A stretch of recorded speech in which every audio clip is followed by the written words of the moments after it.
দেখলেন আমর ইবনুল জামু রাদিয়াল্লাহু তাআলা আনহু দেখলেন সেখানে তার উপকারী সেই মানাব নেই। আমার বন্ধুরা রাগান্বিত হয়ে গেল, ঘর থেকে বেরিয়ে গেল। সঙ্গে সঙ্গে 3টা সন্তানকে ডাকা হলো। 3টা সন্তানকে বলা হলো, আমার উপকারী করে সেই মানাব কোথায় তোমরা জানিয়ে দাও। 3টা সন্তান বলো, আমার বাবা যান, যে খোদা নিজেই তার অস্তিত্ব খুঁজে পায় না, কিছুই বলতে পারে না, ওই মানাব আপনার জীবনে কোনো উপকার করতে পারবে না। কথা বলুন ঠিক না বেঠিক? আমার বন্ধুদের পর কি হলো? তিনি রাগান্বিত হয়ে গেলেন। খুঁজতে খুঁজতে মক্কার একটা ডাস্টবিনের মতন ময়লা আবর্জনার ভিতরে মানবকে পেলেন। এরপর বাড়ি নিয়ে আসলেন, গোসল করালেন, তেল মাখালেন। আস্তে আস্তে রাত গভীর হয়ে গেল, মনের ভিতরে অনুশোচিত হয়ে গেল। তিনি চিন্তা করেন, তাই তো আমার মানব ঘর থেকে বের করা হলো, সে নিজে নিজের উপকার করতে পারলো না, তাহলে আমার কিভাবে উপকার করবে? আমার বন্ধুরা, আমর ইবনুল জামু রাদিয়াল্লাহু তাআলা আনহু 3টা সন্তানকে ডাকলেন আর বললেন, শোনো শোনো শোনো, আমার 3টা সন্তান, যে মুহাম্মদ দিন তোমরা কবুল করেছো, আমি তোমাদের পিতা সেই মুসলমান হতে চাই, ইসলাম কবুল করতে চাই। একবার জোরে জোরে বলুন আল্লাহু আকবার।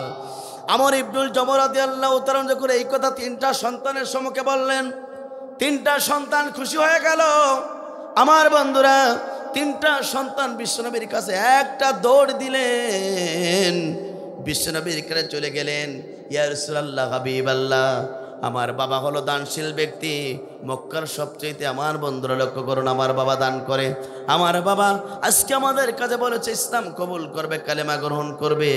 ইয়া রাসূলুল্লাহ, আপনি যদি অনুমতি দেন, তাহলে আমার নিজের বাবাকে আপনার সম্মুখে এনে আপনার হাতে হাত রেখে আমার বাবাকে ইসলাম কবুল করাতে চাই। একবার জোরে জোরে বলুন আল্লাহু আকবার। বিশ্বনবী খুশি হয়ে গেলেন। বিশ্বনবীর সঙ্গে সঙ্গে 3টা সন্তানকে বললেন, ও আমর ইবনুল জামুর 3টা সন্তান, যাও যাও যাও, তোমরা বাড়ি দেখে প্রত্যাবর্তন করো, তোমাদের বাবাকে আমার কাছে নিয়ে আসো। 3টা সন্তান বাড়ি থেকে চলে গেলেন। নিজের বাবা আমর ইবনুল জামুকে, আমার বন্ধুরা, আমর ইবনুল জামুর সেই সময়, আমার বন্ধুরা, 2টা পা পর্যন্ত প্যারালাইসিস ছিল, নষ্ট ছিল। এই দুনিয়াতে একজন নবীর সাহাবী প্যারালাইসিসে পা নষ্ট ছিল, যিনি ছিলেন এই সাহাবী আমর ইবনুল জামু। একবার জোরে জোরে বলুন আল্লাহু আকবার। আমর ইবনুল জামুকে নিজের 3টা সন্তান কাঁধের উপরে উঠিয়ে বিশ্বনবীর দরবারে নিয়ে চলে গেলেন। আসসালামু আলাইকুম ওয়া রাহমাতুল্লাহি ওয়া বারাকাতুহু। আলহামদুলিল্লাহ আলহামদুলিল্লাহি নাহমাদুহু ওয়া নাস্তাঈনুহু ওয়া নাস্তাগফিরুহু ওয়া ونعوذ بالله من شرور أنفسنا ومن سيئات أعمالنا. من يهد الله فلا مضل له ومن يضلله فلا هادي له. ونشهد أن لا إله إلا الله وحده لا شريك له، وسندنا مولانا محمدا عبده ورسوله الذي أرسله بالحق بشيرا ونذيرا وداعيا إلى الله بإذنه وسراجا منيرا. فقد قال الله تعالى في كلامه المجيد وفرقانه الحميد. أعوذ بالله من الشيطان الرجيم. بسم الله الرحمن الرحيم. إن الله وملائكته يصلون على النبي يا أيها الذين آمنوا صلوا عليه وسلموا تسليما. সকলে জবান ছাড়া আমরা দুরূদ ইব্রাহিম পাঠ করি। আল্লাহুম্মা সাল্লি আলা মুহাম্মাদিন ওয়া আলা আলি মুহাম্মাদ কামা সাল্লাইতা আলা ইব্রাহিম ওয়া আলা আলি ইব্রাহিম ইন্নাকা হামিদুম মাজিদ। আল্লাহুম্মা বারিক আলা মুহাম্মাদিন ওয়া আলা আলি মুহাম্মাদ কামা বারাকতা আলা ইব্রাহিম ওয়া আলা আলি ইব্রাহিম ইন্নাকা হামিদুম মাজিদ। রব্বি জিদনি ইলমা রব্বি জিদনি ইলমা রব্বি জিদনি ইলমা রব্বি ইশরাহ লি সাদরি ওয়া ইয়াসসির লি আমরি ওয়াহলুল উকদাতাম মিন লিসানি ইয়াফকাহু কওলি। রব্বি জিদনি ইলমা রব্বি জিদনি ইলমা রব্বি ইশরাহ লি সাদরি ওয়া ইয়াসসির লি আমরি ওয়াহলুল উকদাতাম মিন লিসানি ইয়াফকাহু কওলি। পৃথিবীতে যা কিছু আছে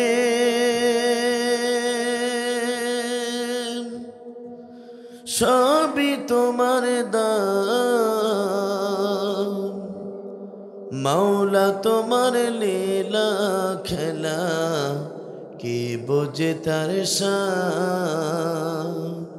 মাওলা তোমার লীলা খেলা কে বোঝে তার শান। পৃথিবীতে যা কিছু আছে সবই তোমার দান, মাওলা তোমার লীলা খেলা কে বোঝে তার শান। মাওলা তোমার লীলা খেলা কে বোঝে তার শান। তোমার দয়ায় আমরা সবাই এই দুনিয়া পেলাম, তোমার দয়ায় আমরা সবাই এই দুনিয়া পেলাম।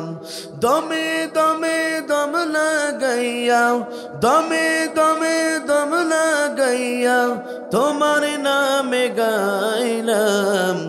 তোমার দয়ায় আমরা সবাই এই দুনিয়া পেলাম, তোমার দয়ায় আমরা সবাই এই দুনিয়া পেলাম।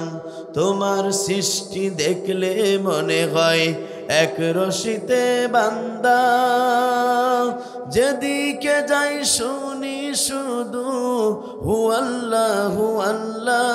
কথা বলুন ঠিক না বেডে? তোমার সৃষ্টি দেখলে মনে হয় এক রশিতে বান্দা, যেদিকে যাই শুনি শুধু হু আল্লাহ হু আল্লাহ। সেই প্রভুর কাছে আমরা সেই প্রভুর কাছে আমরা প্যান্টটা সুপে দিলাম।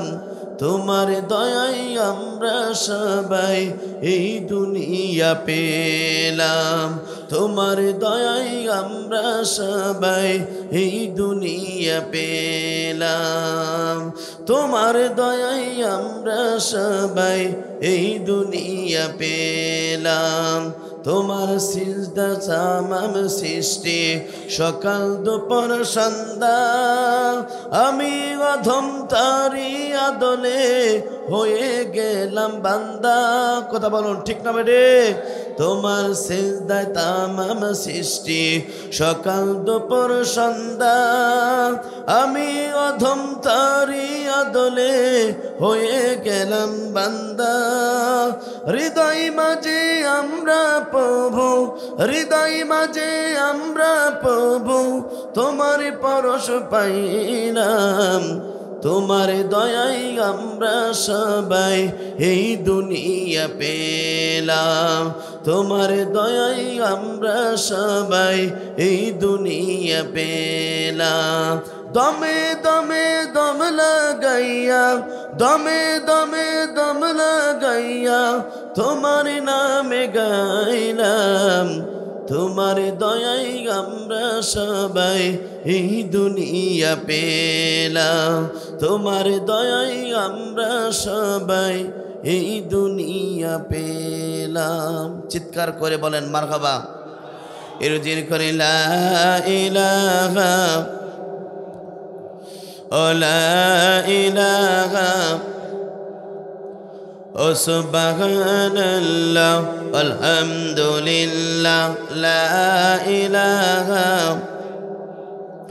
আসমানে আল্লাহ, জমিনে আল্লাহ, হায়াতে আল্লাহ, মাউতে আল্লাহ, লা ইলাহা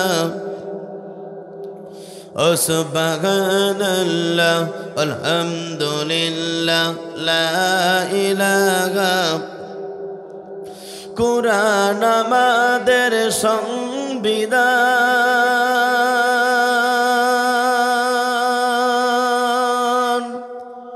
ওরাও সবাই তার বিজয় নিশান। কথা বলুন ঠিক না ঠিক? আপনার আমার সংবিধানের নাম কি? কারা কারা মুসলমান? দোহাত তুলে একটু আল্লাহকে দেখান। আমরা জাতিতে মুসলমান, আমাদের জীবন গ্রন্থ নামাজ আল্লাহর কোরআন, আমাদের অবশ্যই আল্লাহ, আমাদের নেতা হচ্ছে জনাবে মুহাম্মদ রাসূলুল্লাহ সাল্লাল্লাহু আলাইহি সাল্লাম। কথা বলুন ঠিক না ঠিক? আমাদের অবশ্যই আল্লাহ, আমাদের নেতা হচ্ছে জনাবে মুহাম্মদ রাসূলুল্লাহ সাল্লাল্লাহু আলাইহি সাল্লাম। আর মুসলমানদের জীবন গ্রন্থ নামাজ আল্লাহর কোরআন। কথা বলুন ঠিক না ঠিক? কিছুদিন আগে আমরা দেখতে পেরেছিলাম ফ্রান্সের সরকারের প্রধানমন্ত্রী ম্যাক্রো বিশ্বনবীকে কটূক্তি করেছিল। বাংলাদেশের তহুদি জনতারা টেকনাফ থেকে তেতুলিয়া, রূপসা থেকে পাথুরিয়া, সুন্দরবন থেকে বান্দরবন, প্রত্যেক টিংসির মুসলমানেরা মাথায় কাপড়ের কাপড় বেঁধে গোটা পৃথিবীতে বিশ্বনবীর পক্ষে স্লোগান দিয়েছিল, আমরা সেই নবীর উম্মত। কথা বলুন ঠিক না বেড়ে? এখানে শেষ না প্রিয় বন্ধুরা, আপনারা আমার বিশ্বনবী আখিরি জামানার নবী, যে নবীর চেহারা দেখলে পারে এতিম সন্তানগুলো পিতা হারানো বেদনা ভরে যেত, যে নবীর চেহারা দেখলে পারে ক্ষুধার্ত সাহাবীগণ ক্ষুধা নিবারণ হয়ে যেত, যে নবী একবার হ্যাঁ বললে হালাল হয়ে যেত, না বললে না হয়ে যেত। আপনারা আমার বিশ্বনবী আখিরি জামানার নবী এই জমিনে কালেমার দাওয়াত দেওয়ার কারণে আবু জাহেল সরকার মিথ্যা মামলা খেয়ে দীর্ঘ 29টি মাস কারাবরণ করেছিল। কারারুদ্ধ অবস্থায় গাছের লতাপাতা পর্যন্ত চিবিয়ে চিবিয়ে খেয়েছে, বাথরুমগুলো ছাগলের নেতির মতো হয়েছে। তারপরও আপনার আমার ওই বিশ্বনবী আখিরি জামানার নবী কালেমার দাওয়াত থেকে 1 ইঞ্চি সরে দাঁড়ায় নাই। আমরা সেই নবীর উম্মত। কথা বলুন ঠিক না বেড়ে? এখানে শেষ না প্রিয় বন্ধুরা, আপনার আমার বিশ্বনবী আখিরি জামানার নবী এই জমিনে কালেমার দাওয়াত দেওয়ার কারণে তায়েফের ময়দানে 3টি বারের জন্য বেহুশ হয়ে গিয়েছিল। রাসূলের সমস্ত শরীর থেকে রক্ত প্রবাহিত হয়েছিল। এই জমিনে কালেমার দাওয়াত দেওয়ার কারণে উহুদের ময়দানে বিশ্বনবী দান্দার মোবারক শহীদ করতে হয়েছিল। এই জমিনে কালেমার দাওয়াত দেওয়ার কারণে আল্লাহ রাসূলের মাথার হেলমেট ফেলেছিল। এই জমিনে কালেমার দাওয়াত দেওয়ার কারণে মাতৃভূমি ছেড়েছিল, পিতৃভূমি ছেড়েছিল। তারপরে বিশ্বনবী কালেমার দাওয়াত থেকে 1 ইঞ্চি সরে দাঁড়ায় নাই। আমরা সেই নবীর উম্মত। কথা বলুন ঠিক না বেড়ে?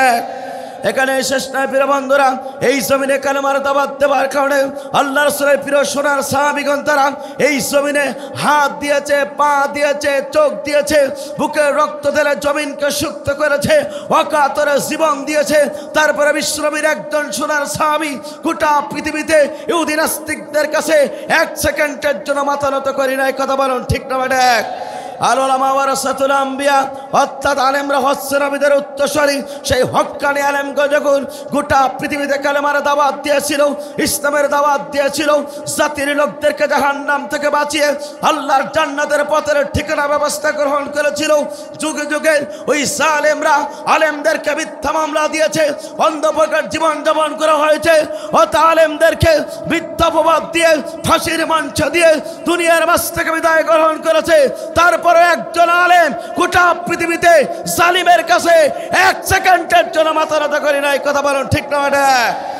আত্মস্থাকে দুঃখ লাগে প্রিয় বন্ধুরা, লক্ষ্য করুন, যিনি গোটা পৃথিবীতে 50টা বছর ধরে কোরআনের তাফসীর করেছিল, কাবা ঘরে 3 দিনের ইতিকাফ করার সুযোগ পেয়েছিল, 2 রাকাত নামাজ পড়ার সুযোগ পেয়েছিল, যার কণ্ঠে কোরআনের তাফসীর শুনে অসংখ্য মুসলিমরা কালেমা পড়ে মুসলমান হয়ে গিয়েছিল, যার জন্য এখনো পর্যন্ত বাংলাদেশের মুসলমান জায়নামাজে বসে বলে কাঁদে, যার জন্য এই বাংলাদেশের অসংখ্য তরুণ যুবকেরা বুকে রক্ত গলে এই জমিনে সিক্ত করেছে, যার জন্য গোটা পৃথিবীর মুসলমান কালে বাংলাদেশের কোরআনের পাখি আল্লামা সাঈদী পর্যন্ত এই কোরআনের কথা বলার কারণে তালিমের জুলুমের শিকার হয়ে 13টি বছর ধরে মিথ্যা মামলা খেয়ে অন্ধ প্রকার জীবন যাপন করেছে। বাতিলের কাছে 1 সেকেন্ডের জন্য মাথা নত করি নাই। সুতরাং সে বিশ্বনবীর মতন করে যদি আপনার আমার রক্ত দেওয়া লাগে, বিশ্বনবীর মতন করে জীবন দেওয়া লাগে, বিশ্বনবীর মতন করে মাথার হেলমেট পরাতে হয়, বিশ্বনবীর প্রিয় সোনার সাহাবীদের মতন করে যদি রক্ত দিতে হয়, জীবন দিতে হয়, বাংলাদেশের আলেমদের মতন করে যদি অন্ধ প্রকার জীবন দেওয়া লাগে, আল্লামা সাঈদীর মতন করে যদি জীবন দেওয়া লাগে, মুসলমান তাতেও রাজি আছে। 1 ইঞ্চি জমিন কোরআন ছাড়বেন না কারা কারা? দোয়া তোলা আল্লাহকে দেখে দেয় তারা তারা।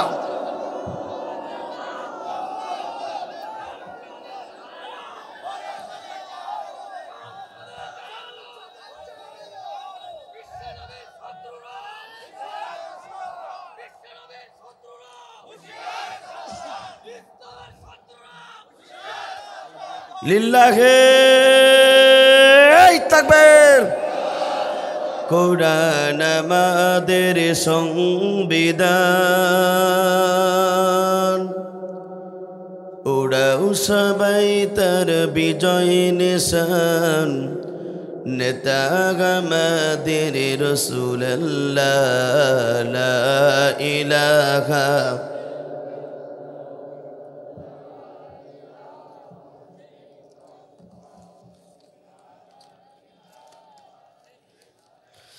লা ইলাহা ইল্লাল্লাহু মুহাম্মাদুর রাসূলুল্লাহ সাল্লাল্লাহু আলাইহি ওয়াসাল্লাম। আলহামদুলিল্লাহ, বাংলাদেশের উত্তর অঞ্চলের ঐতিহ্যবাহী জেলা পঞ্চগড় উপজেলার ঐতিহ্যবাহী আটোয়ারি নেসারিয়া সালিয়া এতিমখানা হেফস বিভাগের 12 জন ছাত্রে পাগড়ি প্রদান অনুষ্ঠানের আজকের এই মজ্জাস মুহতারাম সাহেবে সদর সম্মানিত সভাপতি, বয়বিরুদ্ধ জ্ঞান বিরুদ্ধ ব্যক্তিত্ব, বিশিষ্ট সমাজসেবক, উপজেলা বিএনপির সম্মানিত আহ্বায়ক, জননন্দিত জননেতা, 1 নম্বর মির্জাপুর ইউনিয়ন পরিষদের সাবেক চেয়ারম্যান সাহেব জননেতা জনাব AZM বজলুর রহমান জাহেদ সাহেব আতনুল্লাহ ফি হায়াতে আমরা দোয়া করি আল্লাহ পাক তার গোলামকে ইসলামের জন্য কোরআনের জন্য কবুল করুক।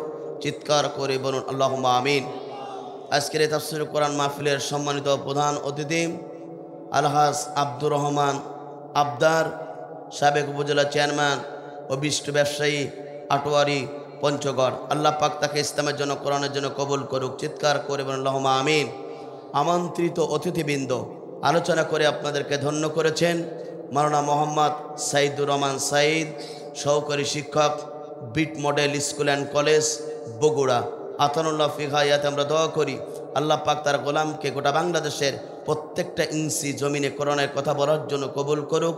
চিৎকার করে বলুন আল্লাহুম্মা আমিন। আলোচনা করে আপনাদেরকে ধন্য করেছেন এই জনপদের কৃতি সন্তান, খানার কাবার সম্মানিত মেহমান, যার কলিজার ভিতর আল্লাহ রাব্বুল আমিন 30টা পারাকে রেকর্ড করে দিয়েছেন। আমার অত্যন্ত শ্রদ্ধেয় ব্যক্তিত্ব আলহাজ হাফেজ মাওলানা মাজহারুল ইসলাম, সহকারী অধ্যাপক, সাতখামার ইসলামিয়া ফাজিল ডিগ্রি মাদ্রাসা। আতানুল্লাহ ফি হায়াতে আমরা দোয়া করি আল্লাহ পাক তার গোলামকে গোটা বাংলাদেশে এবং দেশের বাইরে তার কণ্ঠকে কোরআনের জন্য কবুল করুক। চিৎকার করে বলুন আল্লাহুম্মা আমিন। স্টেজে বসত হযরত মালায়েকা কেরাম, সামনে বসত মুরব্বী কেরাম, যুবক ভাইরা, ছোট্ট ছোট বাচ্চারা, পদ্মার আলমার শিক্ষিত মা ও বোনেরা, জাতির বিবেক সাংবাদিক বৃন্দ, বাংলাদেশ সরকারের প্রশাসন ইন্টেলিজেন্স ব্রাঞ্চের সদস্যবৃন্দ, আমার সাথে রয়েছেন নীলফামারের কৃতি সন্তান শ্রদ্ধা বড় ভাই আলিফ ভাই সহ সকলকে জানাচ্ছি হৃদয় নিংড় আন্তরিক সালাম। আসসালামু আলাইকুম ওয়া রাহমাতুল্লাহি ওয়া বারাকাতুহু।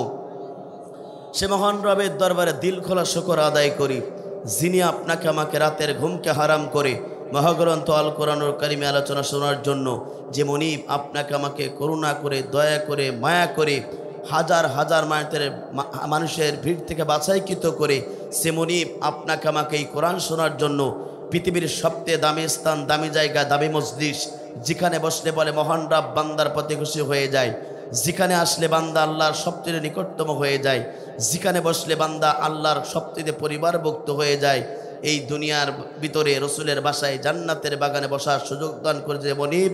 হৃদয়ের সবটুকু আবেগ অনুভূতি দিয়ে সে মহান রবের দরবারে দিল খোলা শকর আদায় করি।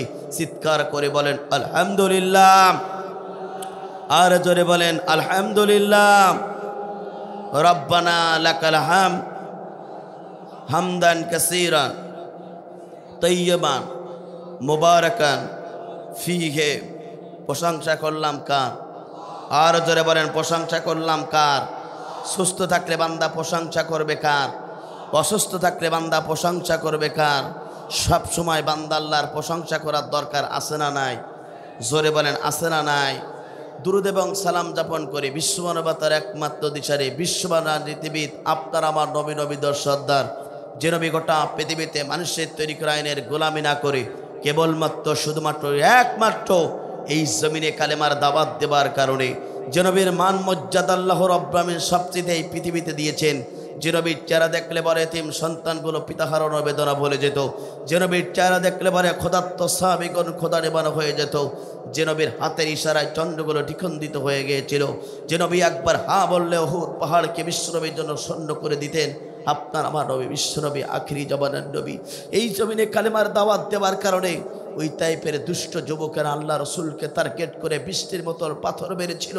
পাথরে আঘাতপ্রাপ্ত হয়ে রসুলের সমস্ত শরীর থেকে রক্ত প্রবাহিত হয়ে তাইফের ময়দানে বিশ্বনবী 3টি বারের জন্য বেহুশ হয়ে গিয়েছিল। রক্ত এতটাই তার শরীর থেকে বের হয়েছিল, অর্থাৎ জুতা এবং পায়ের সাথে আটকে গিয়েছিল। এই কালেমার দাওয়াত দেওয়ার কারণে বিশ্বনবী অর্থাৎ দান্দারভাবে শহীদ করতে হয়েছিল।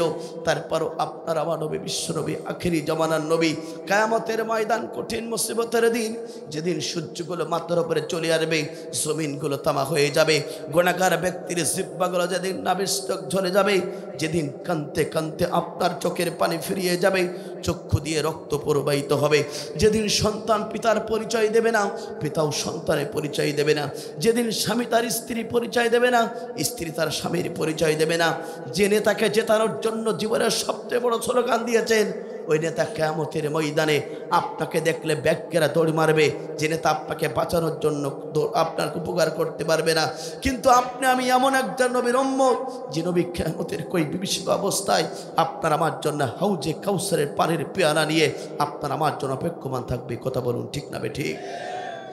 আজকের এই তাফসীর মাহফিল থেকে সে নবীর প্রতি দুরূদ আর সালাম শোয়েব আলী সাল্লাল্লাহু আলাইহি সাল্লাম মাগফিরাত কামনা করি সেসব ভাইদের জন্য যাদের জীবনটা ইসলামের জন্য দিয়েছেন, কোরআনের জন্য দিয়ে গোটা পৃথিবীতে যাদের নামগুলো স্বর্ণ অক্ষরে লেখা হয়েছে।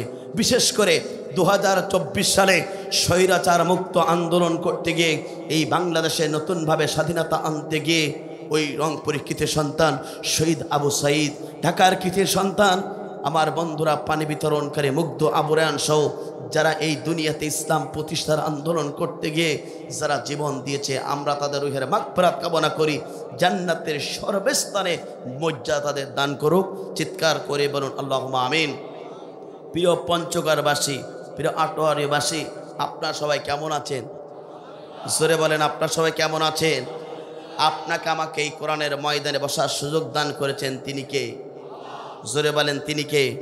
প্রশংসা যদি করতে হয় বান্দা আল্লাহর প্রশংসা করবে। কথা বলুন ঠিক না বেঠিক? কেন আল্লাহ আপনি আমি প্রশংসা করব?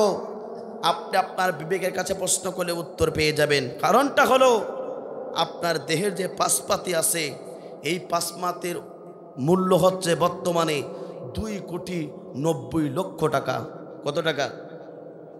2,90,00,000 টাকার পাশপাতি যে মহান রব আপনাকে আমাকে ফ্রি টাকায় দিয়েছেন, যেমনই আপনাকে আমাকে অক্সিজেনের টাকা পর্যন্ত 1 টাকা তিনি গ্রহণ করেন না।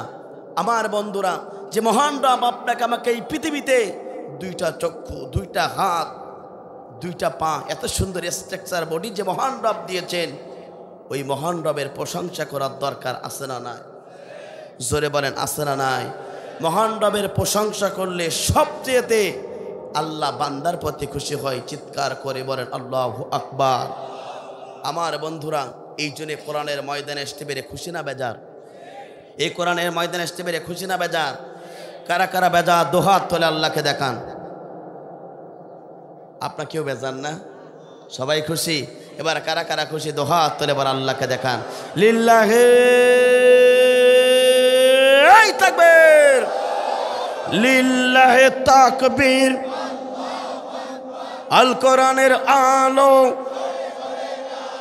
দুনিয়ার মুসলিম কোরআন হাদিস শিখানে আলেম ওলামা যেখানে তাফসীর মাহফিল যেখানে হাফেজ মাদ্রাসা যেখানে লিল্লাহে তাকবীর। আমার বন্ধুরা এই কোরআনের ময়দানে স্টেপের এই জন্যই খুশি আমরা পৃথিবীর সবচেয়ে দামি মজলিসে আল্লাহর কোরআন শোনার জন্য বসে গেছি। কথা বলুন ঠিক না ঠিক? আমি শারীরিকভাবে একটু অসুস্থ, অর্থাৎ কয়েকদিন আগে আমার প্রোগ্রাম ছিল এই ঠাকুরগাঁও জেলার বালিয়াকান্দি থানাতে। এত কুয়াশা, আমি মঞ্চে বসার পরে প্রচণ্ড পরিমাণে আকাশ থেকে পানি পড়েছে, যার কারণে আমার ঠান্ডা। এরপরও প্রায় আপনার 14 ঘন্টার উপরে জার্নি করে আপনাদের মাঝে এসেছি। আবার আগামীকালকে আমাকে যশোরে ফিরে যেতে হবে। ফির উপস্থিতি জার্নি একটা অত্যন্ত কষ্টদায়ক কাজ। কথা বলুন ঠিক না ঠিক?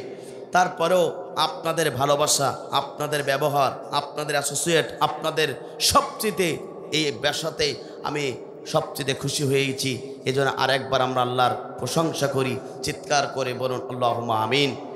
সুতরাং যে বাইরা দাঁড়িয়ে আছেন, ফির উপস্থিতি আমি আপনাদের নগণ্য গোলাম। আমার সে যুগশ্রেষ্ঠ আলেম এই মঞ্চে বসে আছে, আমার সে ভালো আলেম সামনে বসে আছে। যেহেতু আপনারা আমাকে দাওয়াত দিয়ে এসেছেন, সুতরাং আমাকে কিছু কোরআনের কথা আপনাদেরকে শুনতে হবে।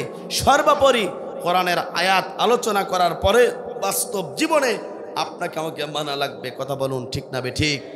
উপস্থিতি আপনি আমি যদি আল্লাহ কোরআন মানতে পারি, আপনি আমি যদি এই কোরআনের মসতে পারি, কোরআন শুনতে পারি, আপনার প্রতি বরকত দান করবেন তিনি কে? এই কোরআনের মঞ্চে আসলে বরকত আছে না নাই?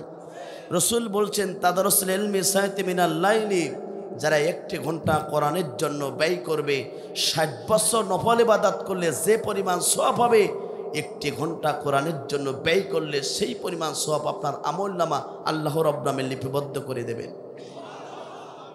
কথা বলুন ঠিক না ঠিক? আবার অনেকে বলে কোরআনের তাফসীর মাহফিল দিয়ে লাভ কি? কিন্তু আল্লাহ পাক বলছেন ওয়াজাক্কির ফাইন্না যিকরা তানফাউল মুমিনিন। এই নবী আপনি মুমিনদেরকে কোরআন শোনান, কারণ মুমিনদের কোরআন শোনালি তাদের জীবনে অবশ্যই উপকার আসবে। চিৎকার করে বলেন আল্লাহু আকবার। মুমিনদের কোরআন শোনালে তারা প্রশান্তি পায়, আর জালিমরা কোরআন শুনলে অন্তরের ভিতরে কামড় জড়ে। কথা বলুন ঠিক না ঠিক? আমরা দেখেছি অসংখ্য মুসলমানের পরিচয় দিয়েছে, তারা বলছে আমরা হজ করি, যাকাত দেই, 70-80 রাকাত আমরা তাহাজ্জুদের নামাজ পড়ি, কিন্তু 16টি বছর ধরে এই সমাজে আলেমরা আল্লাহর জমিনে কোরআনের হক কথা বলেছে। অসংখ্য আলেমকে মিথ্যা অপবাদ দিয়ে রাতের পর রাত, দিনের পর দিন অন্ধ প্রকাশ্যে জীবনযাপন করিয়ে ভারতকে খুশি করার জন্য ইঞ্জেকশনের মাধ্যমে বিষ ঢুকিয়ে এই জামানার সবচেয়ে বড় কোরআনের পাখি আল্লামা সাঈদীকে ওই জালিমরা বিতাড়িত করেছে। এই কালেমারে দাওয়াত দেওয়ার কারণে, কোরআনে হক তাফসীর করার কারণে অসংখ্য আলেমদেরকে মঞ্চে অপমান পর্যন্ত করেছে। এই কোরআনের কথা বলার কারণে, হক তাফসীর করার কারণে আলেমদের মাউথ পর্যন্ত কেড়ে নিয়েছে। কথা বলুন ঠিক না ঠিক? আমার বন্ধুরা, সুতরাং জমিনে যারা অহংকারী হবে তাদেরকে দুনিয়ার মাঝ থেকে লাঞ্ছিত অপমানিত করবে, বিদায় গ্রহণ করাবেন তিনি কে? সে আল্লাহ পাক আছে না নাই? আমার বন্ধুরা, এই জমিনে যারা অহংকারী হবে, এই জমিনে যারা ইসলাম সহ্য করতে পারবে না, কোরআন সহ্য করতে পারবে না, এই জমিনে যারা আলেম ওলামা সহ্য করতে পারবে না, আল্লাহ পাক ওই জাতিদেরকে হেদায়েত দেন না, বরঞ্চ ওই জাতির লোকদেরকে লাঞ্ছিত অপমানিত করে পিতের মাছ থেকে আল্লাহ রাব্বুল আলামিন বিদায় গ্রহণ করায়। অসংখ্য ব্যক্তি বলেছিল আমরা 2041 সাল পর্যন্ত এই পৃথিবীতে আমরা ক্ষমতার চেয়ারে থাকবো, কিন্তু 2024 সালে 5 আগস্টে আল্লাহ পাক ইন্না বাশশা রব্বিকা লাশাদীদ এমন ধরেছে জমিনে 30 সেকেন্ড পর্যন্ত থাকতে পারি না। এই সিদ্ধান্ত কার পক্ষ থেকে? সুতরাং জমিনে যারা অহংকারী হবে, যুগে যুগে যারা অহংকারী হয়েছে, ফেরাউন ছিল অহংকারী, সে খোদাই দাবি করেছিল, নমরুদ ছিল অহংকারী, আল্লাহ পাক তাকে জুতা পেটা করেছে। ফিরাউন ছিল অহংকারী, পানিতে ডুবিয়ে ডুবিয়ে মেরেছে। আবু জেহেল, উতবা, সাইবা ছিল বিশ্বনবীর সবচেয়ে অত্যাচার নির্যাতন করেছিল। আল্লাহ পাক তার বাড়িটা পর্যন্ত ইন্টারন্যাশনাল টয়লেট বানিয়ে দিয়েছে। আর গোটা পৃথিবীর মুসলমান দেখেছে 16টি বছর ধরে যারা এই জমিনে আলেমদেরকে লাঞ্ছিত করেছে, কোরআনের পক্ষের ব্যক্তিগুলোকে লাইট অফ করে 2013 সালে 5ই মে যারা ঢাকার বুকে হাফেজদের বুকের উপরে গোলে চলেছে, আল্লাহ পাক তাদেরকে এই জমিনে সারি সারা বিদায় গ্রহণ করিয়েছে। সে আল্লাহ পাক আছে না নাই? জোরে বলেন আছে না নাই? সুতরাং আমাদের কাছে বলতো, হুজুর এই জালিমরা কি পতন হবে না? আমরা বলতাম মাতা নাসরুল্লাহ, ধৈর্য ধারণ করুন। সাহায্য কার পক্ষ থেকে আসে? জোরে বলেন কার পক্ষ থেকে? আমার বন্ধুরা, জালিমরা যে দুনিয়ার মাঝ থেকে ধ্বংস হবে, বিদায় গ্রহণ করবে, 1400 বছর আগে এই কোরআনের ভিতরে আল্লাহ রাব্বুল আলামিন রেকর্ড করে দিয়েছে। চিৎকার করে বলেন আল্লাহু আকবার। পৃথিবীর সমস্ত উত্তরগুলো আপনার ব্যর্থ হতে পারে, মা ফাররাতনা ফিল কিতাবি মিন শাই, কিন্তু আপনার আমার প্রশ্ন যদি এই কোরআনের কাছে দেওয়া হয়, সঙ্গে সঙ্গে আপনার উত্তর কোরআন দিয়ে দেবে। চিৎকার করে বলেন আল্লাহু আকবার। জালিমরা সেই সময় ধ্বংসপ্রাপ্ত হবে যখন তাদের দ্বারা এই দুনিয়াতে সমস্ত পাপ কাজ লিপ্ত শেষ হয়ে যাবে। পাপের কাজ যখন শেষ হয়ে যাবে, ওই জালিমদেরকে ধ্বংস গ্রহণ করাবেন তিনি কে? জোরে বলেন তিনি কে?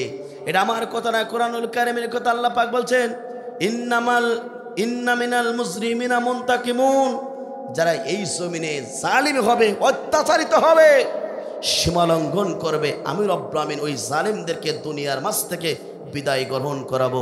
চিৎকার করে বলেন আল্লাহু আকবার।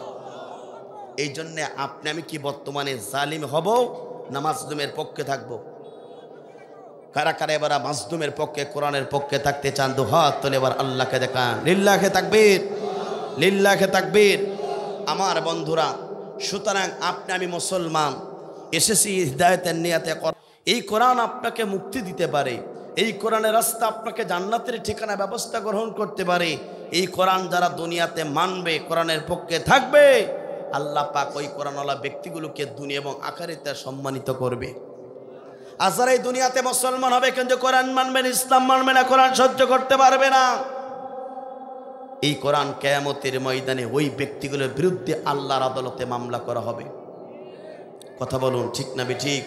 কিয়ামতের ময়দানে এই কোরআন কারোর জন্য সুপারিশ করবে, কারোর জন্য আল্লাহর আদালতে মামলা করবে।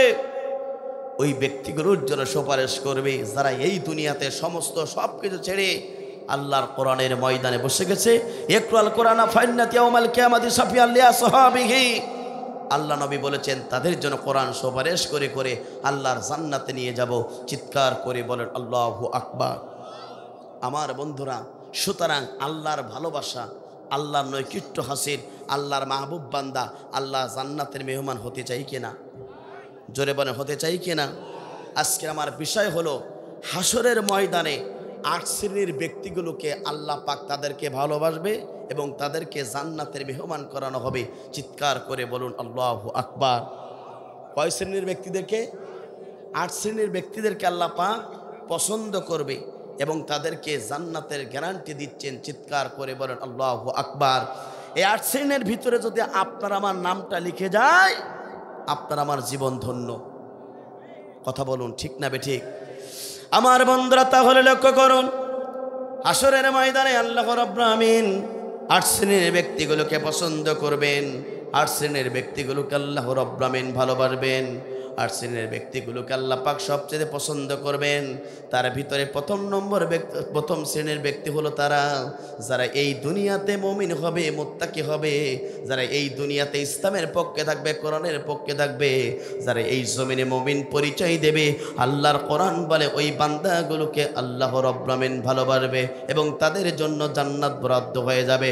একবার জোরে জোরে বলুন আল্লাহু আকবার। এটা আমার কথা নাই, প্রিয় বন্ধুরা লক্ষ্য করুন, মুমিন যারা হবে, মুত্তাকি যারা হবে, আমার বন্ধুরা লক্ষ্য করুন, যারা এই দুনিয়াতে আল্লাহর প্রিয় মা বান্দা যখন হবে, ওই মাহবুব বান্দাগুলোর সম্মুখে যখন কোরআন থেকে আলোচনা করা হবে, ওই মাহবুব বান্দাদের জীবনে দুইটা সবচেয়ে বড় উপকার হবে। একবার জোরে জোরে বলুন আল্লাহু আকবার। এটা আমার কথা নয়, কোরআনুল কারীমের কথা। আল্লাহ পাক বলেন, ইন্নামাল মুমিনুনা আল্লাযীনা ইযা যুকিরাল্লাহু ওয়াজিলাত কুলুবুহুম ওয়া ইযা তুলিয়াত আলাইহিম আয়াতুহু যাদাতুহুম ঈমানাও ওয়া আলা রাব্বিহিম ইয়াতাওয়াক্কালুন। মুমিন যে ব্যক্তিগুলো হবে, আল্লাহর কোরআন বলে ওই মুমিন ব্যক্তি যখন কোরআনের তাফসীর মাহফিলে আসেন, ওই মুমিন ব্যক্তির জীবনে সবচেয়ে দুইটা উপকার হয়। আমার বন্ধুরা এক নম্বর উপকার হলো, যতটুকু ঈমান নিয়ে বাড়ি থেকে রওনা দিয়ে কোরআনের তাফসীর মাহফিলে আসলো, আমার বন্ধুরা সামিনা ওয়াতানা মনোযোগ সহকারে নাই, কোরআন শুনলো মানার নিয়াতে, কোরআন শুনলো এবং মানার জন্য চেষ্টা করলো, চুপিসারে কোরআন শুনলো। আমার বন্ধুরা চুপিসারে যারা কোরআন শুনতে পারলো, তাদের জীবনে এক নম্বর উপকার হলো, যতটুকু ঈমান নিয়ে কোরআনের তাফসীর মাহফিলে আসলো, কোরআনের তাফসীর শোনার কারণে, কোরআন শোনার কারণে আস্তে আস্তে করে তাদের ঈমানটা বেড়ে যাবে। একবার জোরে জোরে বলুন আল্লাহু আকবার। আমার বন্ধুরা, মুমিন ব্যক্তির সম্মুখে যখন কোরআন আয়াত তেলাওয়াত করা হয়, মুমিন ব্যক্তির সম্মুখে যখন কোরআনের তাফসীর মাহফিলের আলোচনা করা হয়, মুমিন ব্যক্তির জীবনের এক নম্বর উপকার হলো, যতটুকু ঈমান নিয়ে তারা কোরআনের তাফসীর মাহফিলে আসলো, কোরআন তেলাওয়াত শোনার কারণে, কোরআনের তাফসীর শোনার কারণে তাদের ঈমানটা বেড়ে গেল। কিন্তু আফসোস লাগে, দুঃখ লাগে, গত 16টি বছর ধরে আলোচকদের কাছে এই কোরআনের তাফসীর শুনেছে অসংখ্য মুসলমানদের ঈমান বাড়ি নাই, আবু জাহেলের বাচ্চার মতন তাদের শয়তানি বেড়েছে। আছে না নাই? সরে বলেন আছে না নাই? কিন্তু আল্লাহ পাক বলেন, যারা মুমিন হবে এক নম্বর উপকার হলো, কোরআনের ময়দানে আসলে আপনার ঈমানটা বাড়িয়ে দেবেন। তিনি কে? জোরে বলেন তিনি কে? আমার বন্ধুরা, ঈমানটা আপনার সবচেয়ে প্রিয় সম্পদ। যার ঈমান আছে তার সবকিছু আছে, যার ঈমান নাই আল্লাহ তাআলার কাছে তার চানা পয়সা মূল্য নাই। কথা বলুন ঠিক না বেঠিক? আমার বন্ধুরা লক্ষ্য করুন, দেহের ভিতরে হৃৎপিণ্ড থাকলে দেহের যেমন সকলের কাছে মূল্য থাকে, ঠিক তেমনি ভাবে একজন মানুষের কাছে যদি ঈমান থাকে, আল্লাহ তাআলার কাছে তার মূল্য থাকে। দেহের ভিতরে হৃৎপিণ্ড না থাকলে যেমন কোনো মূল্য থাকে না, একজন মুসলমানের ঈমান না থাকলে আল্লাহ তাআলার কাছে কোনো মূল্য থাকে না, মূল্যহীন হয়ে যায়। কথা বলুন ঠিক না বেঠিক? আমার বন্ধুরা, গোটা পৃথিবীর সম্পদ যদি এক পাশে দেওয়া হয়, আর একজন মুমিনের ঈমানটা এতটাই দামি, গোটা পৃথিবীর সম্পদগুলো এক পাশে দেওয়া হলো, আর একজন ঈমানদারের ঈমানটা আল্লাহ তাআলার কাছে তার চেয়েও দামি। একবার জোরে জোরে বলুন আল্লাহু আকবার। এই ঈমান ডাকার জন্য যুগে যুগে যারা হকের পক্ষে ছিল, ঈমানের পথে ছিল, মেশিন গানের বুলেট তাদের বুকটাকে ছাড় করে দিয়েছে, সরকার করে দিয়েছে। ঈমানদারেরা বাতিলের কাছে এক সেকেন্ডের জন্য মাথা নত করে নাই, মেশিন গানের বুকটা তাদের জীবনটা শেষ করে দিয়েছে। ঈমানদারেরা আল্লাহর প্রতি ভরসা করেছে। কথা বলুন ঠিক না বেটে? ঈমানদারেরা দুনিয়ার সব কিছু ছাড়তে পারে, ঈমান ছাড়তে পারে? জোরে বলেন পারে? আমার বন্ধুরা, সুতরাং মুমিন জীবনে এক নম্বর উপকার হলো কোরআন শুনলে ঈমানটা বেড়ে যায়।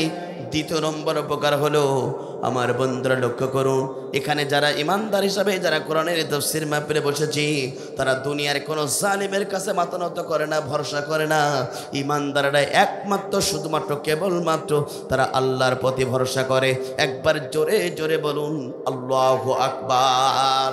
আমার বন্ধুরা, অন্য আয়াতে আল্লাহ পাক বলেন, লাইসাল বিররা আন তুওয়াল্লু ওয়াজুহাকুম কিবালাল মাশরিকি ওয়াল মাগরিব ওয়ালাকিন্নাল বিররা মান আমানা বিল্লাহ।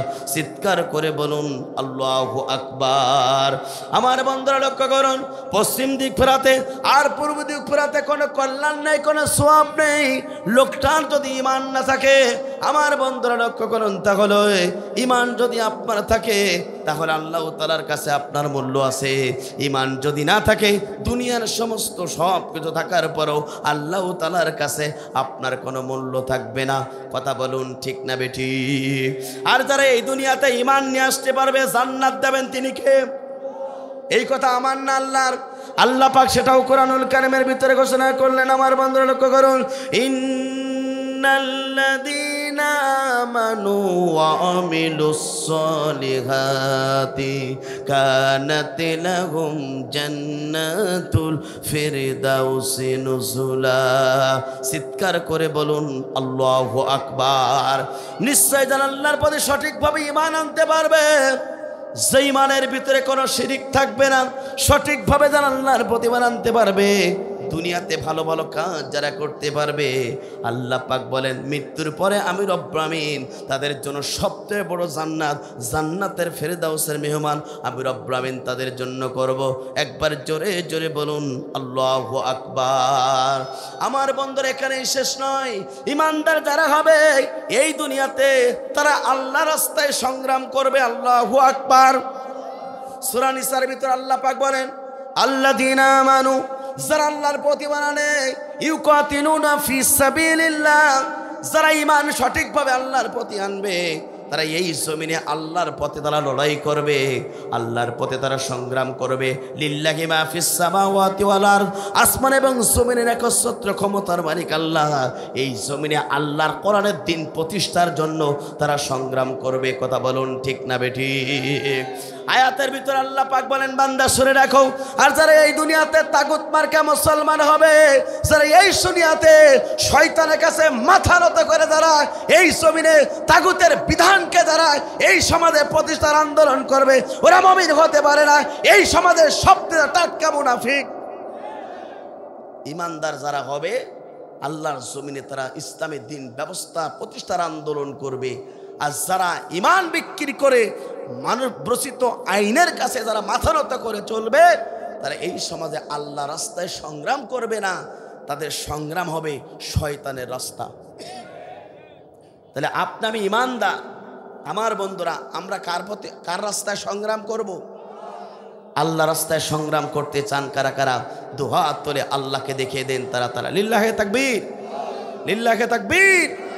আমরা এই জমিনের মালিক আল্লাহ, সবকিছু মালিক আল্লাহ। আন্নাল কুওয়াতা লিল্লাহি জামিয়া, সমস্ত শক্তির মালিক আল্লাহ। মুসলমান আল্লাহর জমিনে আল্লাহর পথে ছাড়া কোনো মুসলমান মানব রচিত আইনের কাছে মাথা নত করতে পারে না। যুগে যুগে যারা আল্লাহর কোরআনের পথে ছিল, যুগে যুগে যারা আল্লাহর কোরআনের পথে ছিল, ইসলামের পথে ছিল, তাদেরকে দুনিয়ার মাঝ থেকে মেশিন গাল তাদেরকে বুলেট থেকে বুকটা ধার ধার করে দিয়েছে। একজন ঈমানদার এই দুনিয়াতে জালিমের কাছে মাথা নত করে নাই। ওই আলেমরা নয়, ঈমানদারেরা একমাত্র শুধুমাত্র কেবলমাত্র আল্লাহর জমিনে দিন প্রতিষ্ঠার আন্দোলন করেছে, বাতিলের কাছে মাথা নত করে নাই। ঈমানদারেরা সংগ্রাম করে কার রাস্তায়? জোরে বলেন কার রাস্তায়? এরপর আল্লাহ রাব্বুল আমিন অন্য আয়াতের ভিতরে সুন্দরভাবে হুজরাতের 15 নম্বর আয়াতে আল্লাহ পাক সুন্দরভাবে জানিয়ে দিচ্ছেন, যারা প্রকৃত ঈমানদার হবে তারা আল্লাহর প্রতি ঈমান আনবে, রাসূলের প্রতি ঈমান আনবে, আর এই জমিনে জান এবং মাল দিয়ে আল্লাহ রাস্তায় সংগ্রাম করবে। এই কাজগুলো যারাই করতে পারবে, আল্লাহর কোরআন বলে মৃত্যুর পরে হাসরের ময়দানে ওই ঈমানদারদেরকে আল্লাহ রাব্বুল আমিন ভালোবাসবেন। মৃত্যুর পরে তাদেরকে জান্নাতের মেহমান করানো হবে। চিৎকার করে বলেন আল্লাহু আকবার। সুতরাং আপনি আমি মুমিন হতে চাই কিনা? মুমিনরা দুনিয়ার কোন মানুষের কাছে মাথা নত করে? জোরে বলেন করে? মুমিন তো কখনো মাথা নত করে না, হোক না সে বন্দি কারাগারে, হোক না সে বন্দি কারাগারে। মুমিন তো কখনো মাথা নত করে না, হোক না সে বন্দি কারাগারে, হোক না সে বন্দি কারাগারে। দুনিয়ার আদালতে হয় যদি ফাঁসি, দেখবে সদাই তার মুখে হাসি। কথা বলুন ঠিক না বেঠিক? এই জীবনের মালিককে কুল ইন্না সলাতি ওয়া নুসুকি ওয়া মাহইয়ায়া ওয়া মামাতি লিল্লাহি রাব্বিল আলামিন। আমার নামাজ, আমার জীবন, আমার কোরবানি একমাত্র শুধুমাত্র কার জন্য? আমার বন্ধুরা, ইমানদার তো তারাই। ফাঁসির দড়ি তাদের গলায় পরানো হয়েছে, ইমানদারেরা ভয় পেয়ে যায় নাই, তারা ফাঁসির দড়িকে ফুলের মালা বরণ করে নিয়েছে। কথা বলুন ঠিক না বেঠিক?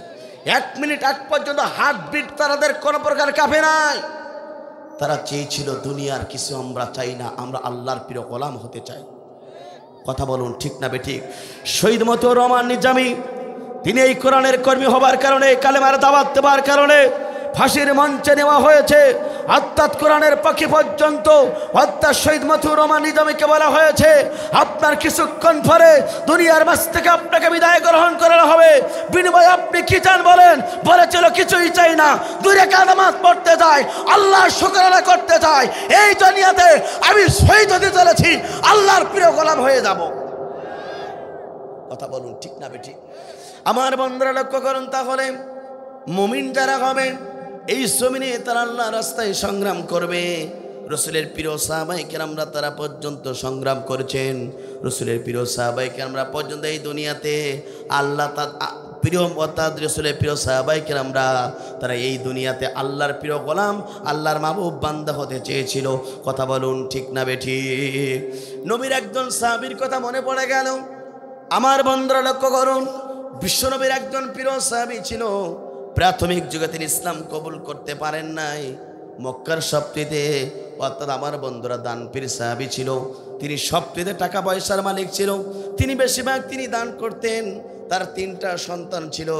আমার বন্ধুরা, বিশ্বনবীর প্রিয় একজন সাহাবী ছিল। প্রাথমিক যুগে তিনি ইসলাম কবুল করতে পারে নাই। দিনের দাওয়াত পেয়ে গেল, তারপরে তিনি ইসলাম কবুল করতে পারে নাই। আমার বন্ধুরা লক্ষ্য করুন, সেই সময় তিনি সবচেয়ে দানশীল ছিলেন, মক্কার সবচেয়ে ব্র্যান্ডের একজন নেতা ছিলেন। আমার বন্ধুরা লক্ষ্য করুন, ইসলামের পক্ষে দাখিল হওয়ার পরে কেমনি ভাবে তারা মুমিন হিসেবে দুনিয়াতে আল্লাহর প্রিয় গোলাম হয়ে গেল। আমার বন্ধুরা লক্ষ্য করুন, রাসূলের প্রিয়তম সাহাবী আমর ইবনুল জামু রাদিয়াল্লাহু তাআলা আনহু প্রাথমিক যুগে তিনি ইসলাম কবুল করতে পারে নাই। আমার বন্ধুরা, দিনের দাওয়াত চলে আসলো। আমর ইবনুল জামুর সন্তান 3টা ছিল। 3টা সন্তান দিনের দাওয়াত পাওয়ার পরে সঙ্গে সঙ্গে 3টা সন্তান তারা ইসলাম কবুল করে মুসলমান হয়ে গেল। একবার জোরে জোরে বলুন আল্লাহু আকবার। 3টা সন্তান ইসলাম কবুল করলো, মুসলমান হয়ে গেল। এই মুসলমান হওয়ার সমস্ত কাহিনীগুলো ঘটনা করলো। 3টা সন্তান তারা গোপন রাখলেন। মুসাব রাদিয়াল্লাহু তাআলার কাছ থেকে তারা ইসলামের দাওয়াত পেয়েছিলেন। আমার বন্ধুরা, স্ত্রী ছিলেন হিন্দ, তিনি পর্যন্ত ইসলাম কবুল করেছিলেন, কালেমা গ্রহণ করেছিলেন। আমার বন্ধুরা লক্ষ্য করুন, এবার কি হলো? কিছুদিন অতিবাহিত হয়ে গেল, তাদের 3টা সন্তান ইসলাম করার সমস্ত কাহিনীগুলো গোপন রাখলেন। সঙ্গে সঙ্গে 3টা সন্তান একদিন আমর ইবনুল জামুর কাছে চলে গেল। ও আমার বাবা যান, আপনি ইসলাম কবুল করুন, কালেমা গ্রহণ করুন। নিশ্চিত আমরা দেখতে পাচ্ছি 3টা সন্তান যে পথে আপনি আছেন, এই পথে আপনি জাহান্নামের পথ আছেন, এই পথে আপনি শিরকের সাথে আপনি আছেন। এই পথে যদি আপনি থাকেন, মৃত্যুর পরে আপনাকে জাহান্নামে যেতে হবে। ও আমার বাবা, আপনি ইসলাম কবুল করুন, কালেমা গ্রহণ করুন। সঙ্গে সঙ্গে আমর ইবনুল জামুর অর্থাৎ ইসলাম কবুল করার পূর্বের ঘটনা বলছি, প্রিয় বন্ধুরা লক্ষ্য করুন।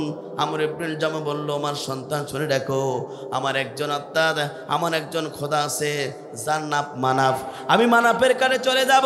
মানাফের কাছে যাওয়ার পরে আমি জিজ্ঞাসা করব, সে যদি আমাকে ইসলাম কবুল করার কথা বলে, আমি তোমাদের পিতা ইসলাম কবুল করব। একবার জোরে জোরে বলেন নাউজুবিল্লাহ। আমার বন্ধুরা লক্ষ্য করুন, আমর ইবনুল জামু রাদিয়াল্লাহু তাআলা আনহু সন্তানের কাছ থেকে বিদায় নিয়ে চলে গেলেন। তার একটা খোদা ছিল, ছোট্ট মাটির তৈরি পুতুল, এটাকে মানাব বলা হতো। তার কাছ থেকে বলছে, মানাব, আমি ইসলাম কবুল করব কি নাকি তোমার জবান থেকে জানতে চাই। আমার বন্ধুরা, মাটির তৈরি পুতুল দুনিয়াতে কোনোদিন কথা বলতে পারে না, উত্তরও দিতে পারবে না, তাদের উপকারও করতে পারবে না, ক্ষতিও করতে পারবে না। কথা বলুন ঠিক না বেঠিক? আমার বন্ধুরা, কোনো উত্তর আসে না, কিছুই আসে না। এরপর তিনি ব্যাক করলেন, ঘরের ভিতরে চলে গেলেন। নিজের 3টা সন্তান আবারও দাওয়াত দিলেন। আমর ইবনুল জামু বলল, আমার সন্তান, আমি একটু চিন্তা ভাবনা করি। রাত গভীর হয়ে গেল। তিনটা সন্তান এবার চিন্তা করলো, মানব তো নিজের বাবার কোনো উপকার করতে পারবে না, সুতরাং এই মানবকে আমরা এই ঘরের ভিতরে রাখতে দেব না। তিনটা সন্তান অর্থাৎ তারা পরামর্শ করে রাত যখন গভীর হয়েছে মানবকে নিয়ে মক্কার সবচেয়ে একটা নোংরা জায়গায় অর্থাৎ মানবকে ফিরিয়ে দিল। সকাল হয়ে গেল, নিজের বাবা আমর ইবনুল জমা ঘরের ভিতরে প্রবেশ করলো মানবের কাছ থেকে পরামর্শ নেওয়ার জন্য। যখন তিনি ঘরের ভিতরে প্রবেশ করলেন, আমর ইবনুল জমা রাদিয়াল্লাহু তাআলা আনহু দেখলেন সেখানে তারা উপকারী সেই মানব নেই। আমার বন্ধুরা রাগান্বিত হয়ে গেল, ঘর থেকে বেরিয়ে গেল। সঙ্গে সঙ্গে তিনটা সন্তানকে ডাকা হলো। তিনটা সন্তানকে বলা হলো, আমার উপকারী করে সেই মানব কোথায় তোমরা জানিয়ে দাও। তিনটা সন্তান বলো, আমার বাবা জান, যে খোদা নিজেই তার অস্তিত্ব খুঁজে পায় না, কিছুই বলতে পারে না, ওই মানব আপনার জীবনে কোনো উপকার করতে পারবে না। কথা বলুন ঠিক না বেঠিক? আমার বন্ধুদের পর কি হলো? তিনি রাগান্বিত হয়ে গেলেন। খুঁজতে খুঁজতে মক্কার একটা ডাস্টবিনের মতন ময়লা আবর্জনার ভিতরে মানবকে পেলেন। এরপর বাড়ি নিয়ে আসলেন, গোসল করালেন, তেল মাখালেন। আস্তে আস্তে রাত গভীর হয়ে গেল, মনের ভিতরে অনুশোচিত হয়ে গেল। তিনি চিন্তা করেন, তাই তো আমার মানব ঘর থেকে বের করা হলো, সে নিজে নিজের উপকার করতে পারলো না, তাহলে আমার কিভাবে উপকার করবে? আমার বন্ধুরা, আমর ইবনুল জমুহ রাদিয়াল্লাহু তাআলা আনহু তিনটা সন্তানকে ডাকলেন আর বললেন, শোনো শোনো শোনো, আমার তিনটা সন্তান, যে মুহাম্মাদের দিন তোমরা কবুল করেছো, আমি তোমাদের পিতা সেই মুসলমান হতে চাই, ইসলাম কবুল করতে চাই।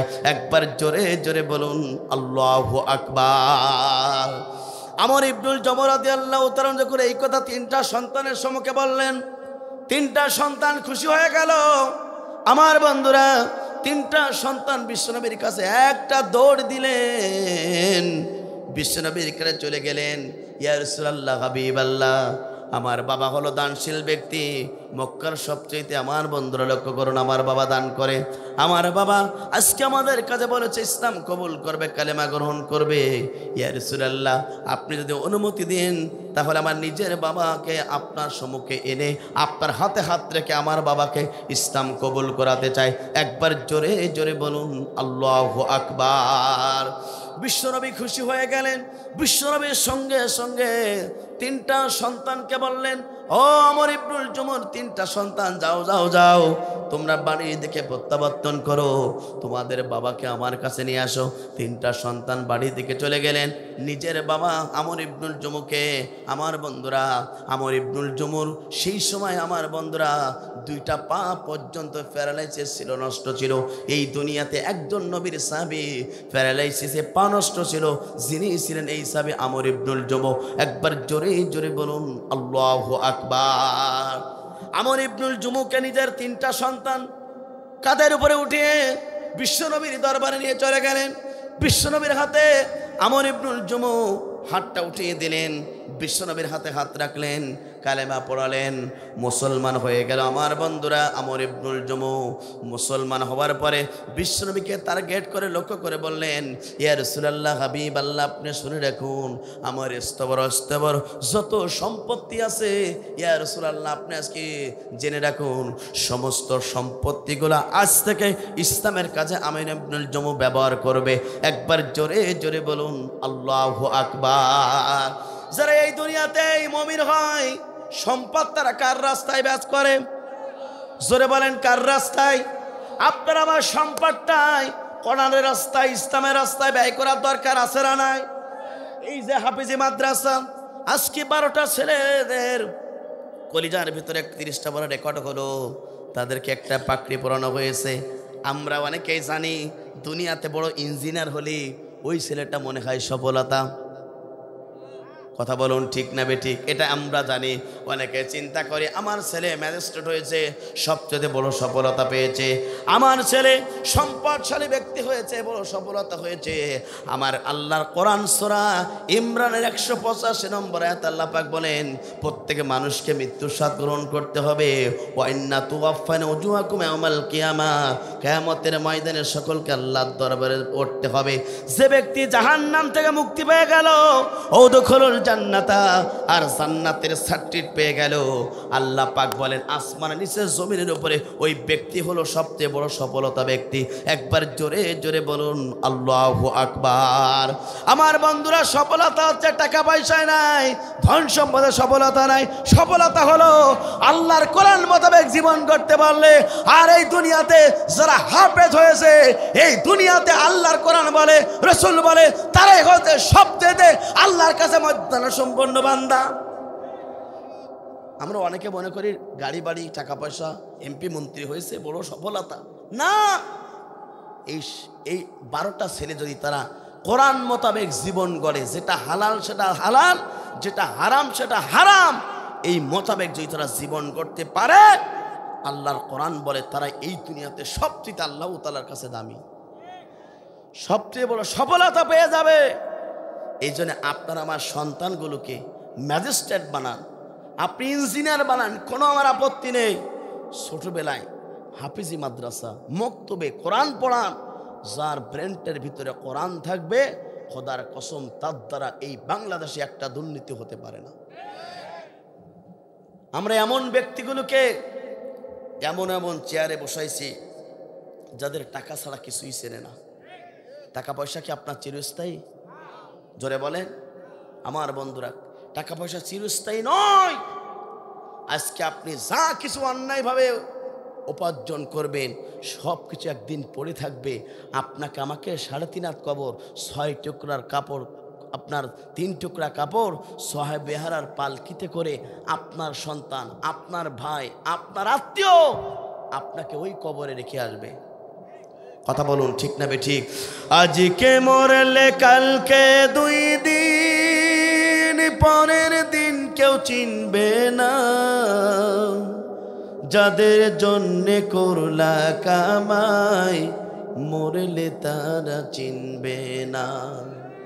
আজকে মরলে কালকে 2 দিন, পরের দিন কেউ চিনবে না।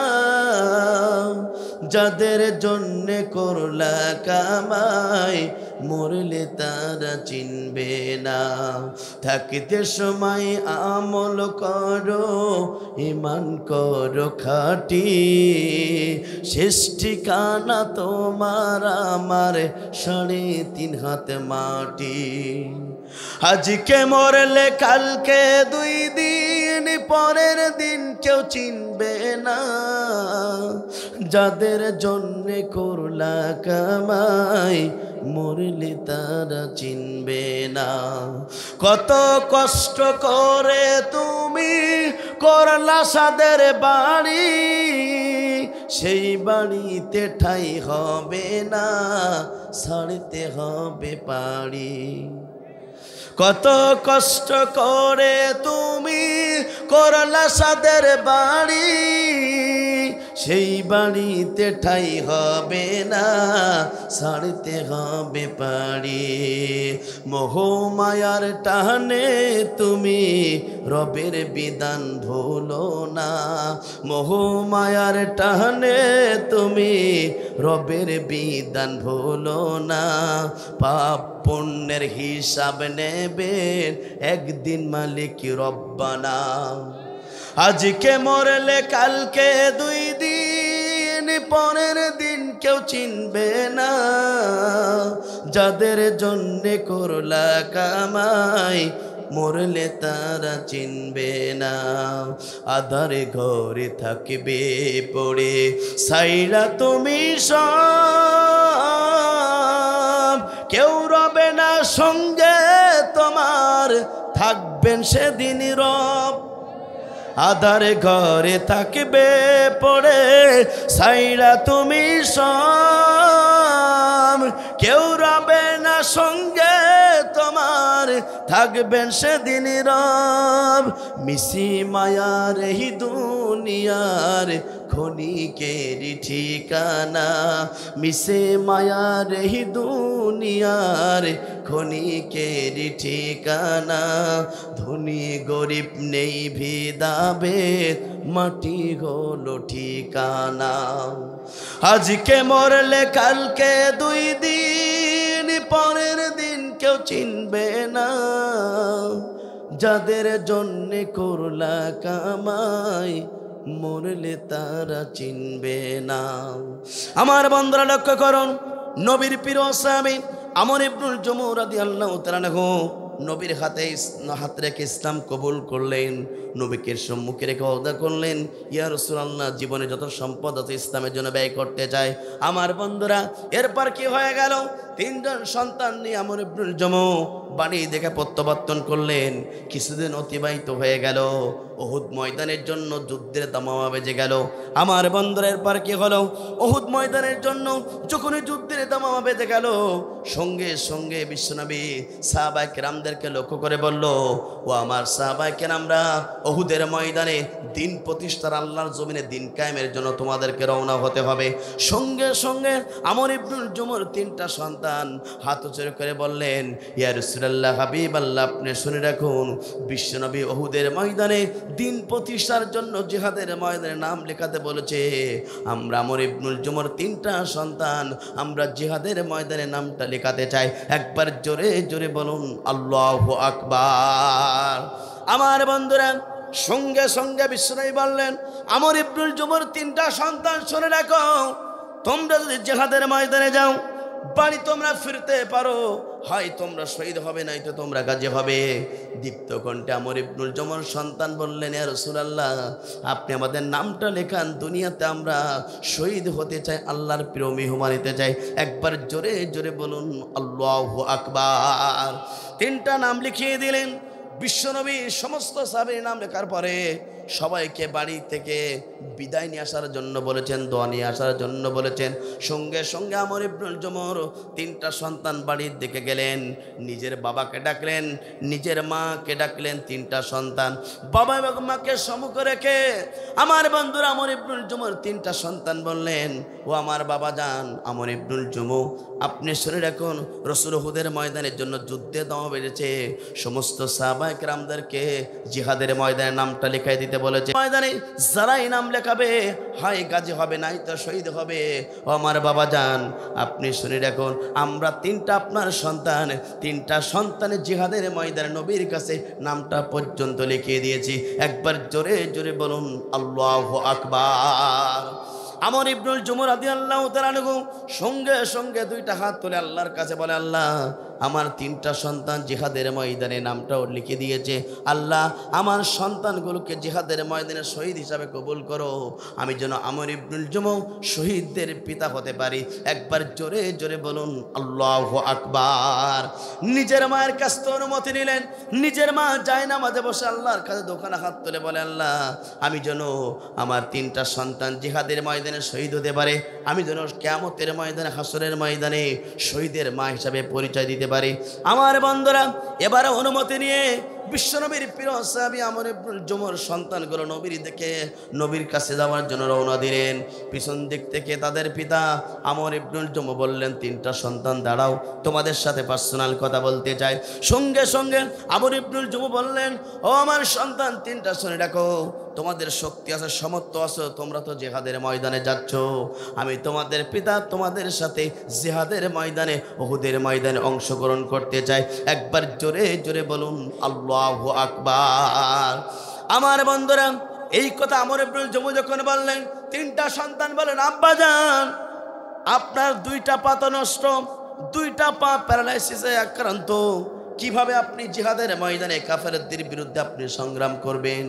সঙ্গে সঙ্গে আমর ইবনুল জুমু বললেন, ও আমার বাবা তোমরা শুনে রাখো, আমার দুইটা পা নষ্ট হতে পারে, আমার মনের কামনা বাসনা হলো আমি যেন এই দুইটা পা নিয়ে জিহাদের ময়দানে থাকতে পারি, বিশ্বনবীর পাশে থাকতে পারি, আমিও জিহাদের ময়দানে জীবনটা দিয়ে আল্লাহর মাহবুব বান্দা হতে চাই। একবার জোরে জোরে বলুন আল্লাহু আকবার। যাদের দেহের ভিতরে জিহাদি তামান্না থাকবে, যাদের দেহের ভিতরে এই জমিনে ইসলাম প্রতিষ্ঠার আন্দোলনের যাদের নিম্নতম যাদের সংকল্প থাকবে, তাদের ঈমান, তাদের মৃত্যুর ঈমানটা অর্থাৎ মৃত্যুর সময় ঈমান তাদের কপালে জটে যাবে। আর যারা মুনাফিক হবে এই জমিনে ইসলামের জন্য তারা কাজ করতে চাইবে না, এটাই বাস্তবতা। কথা বলুন ঠিক না বেঠি?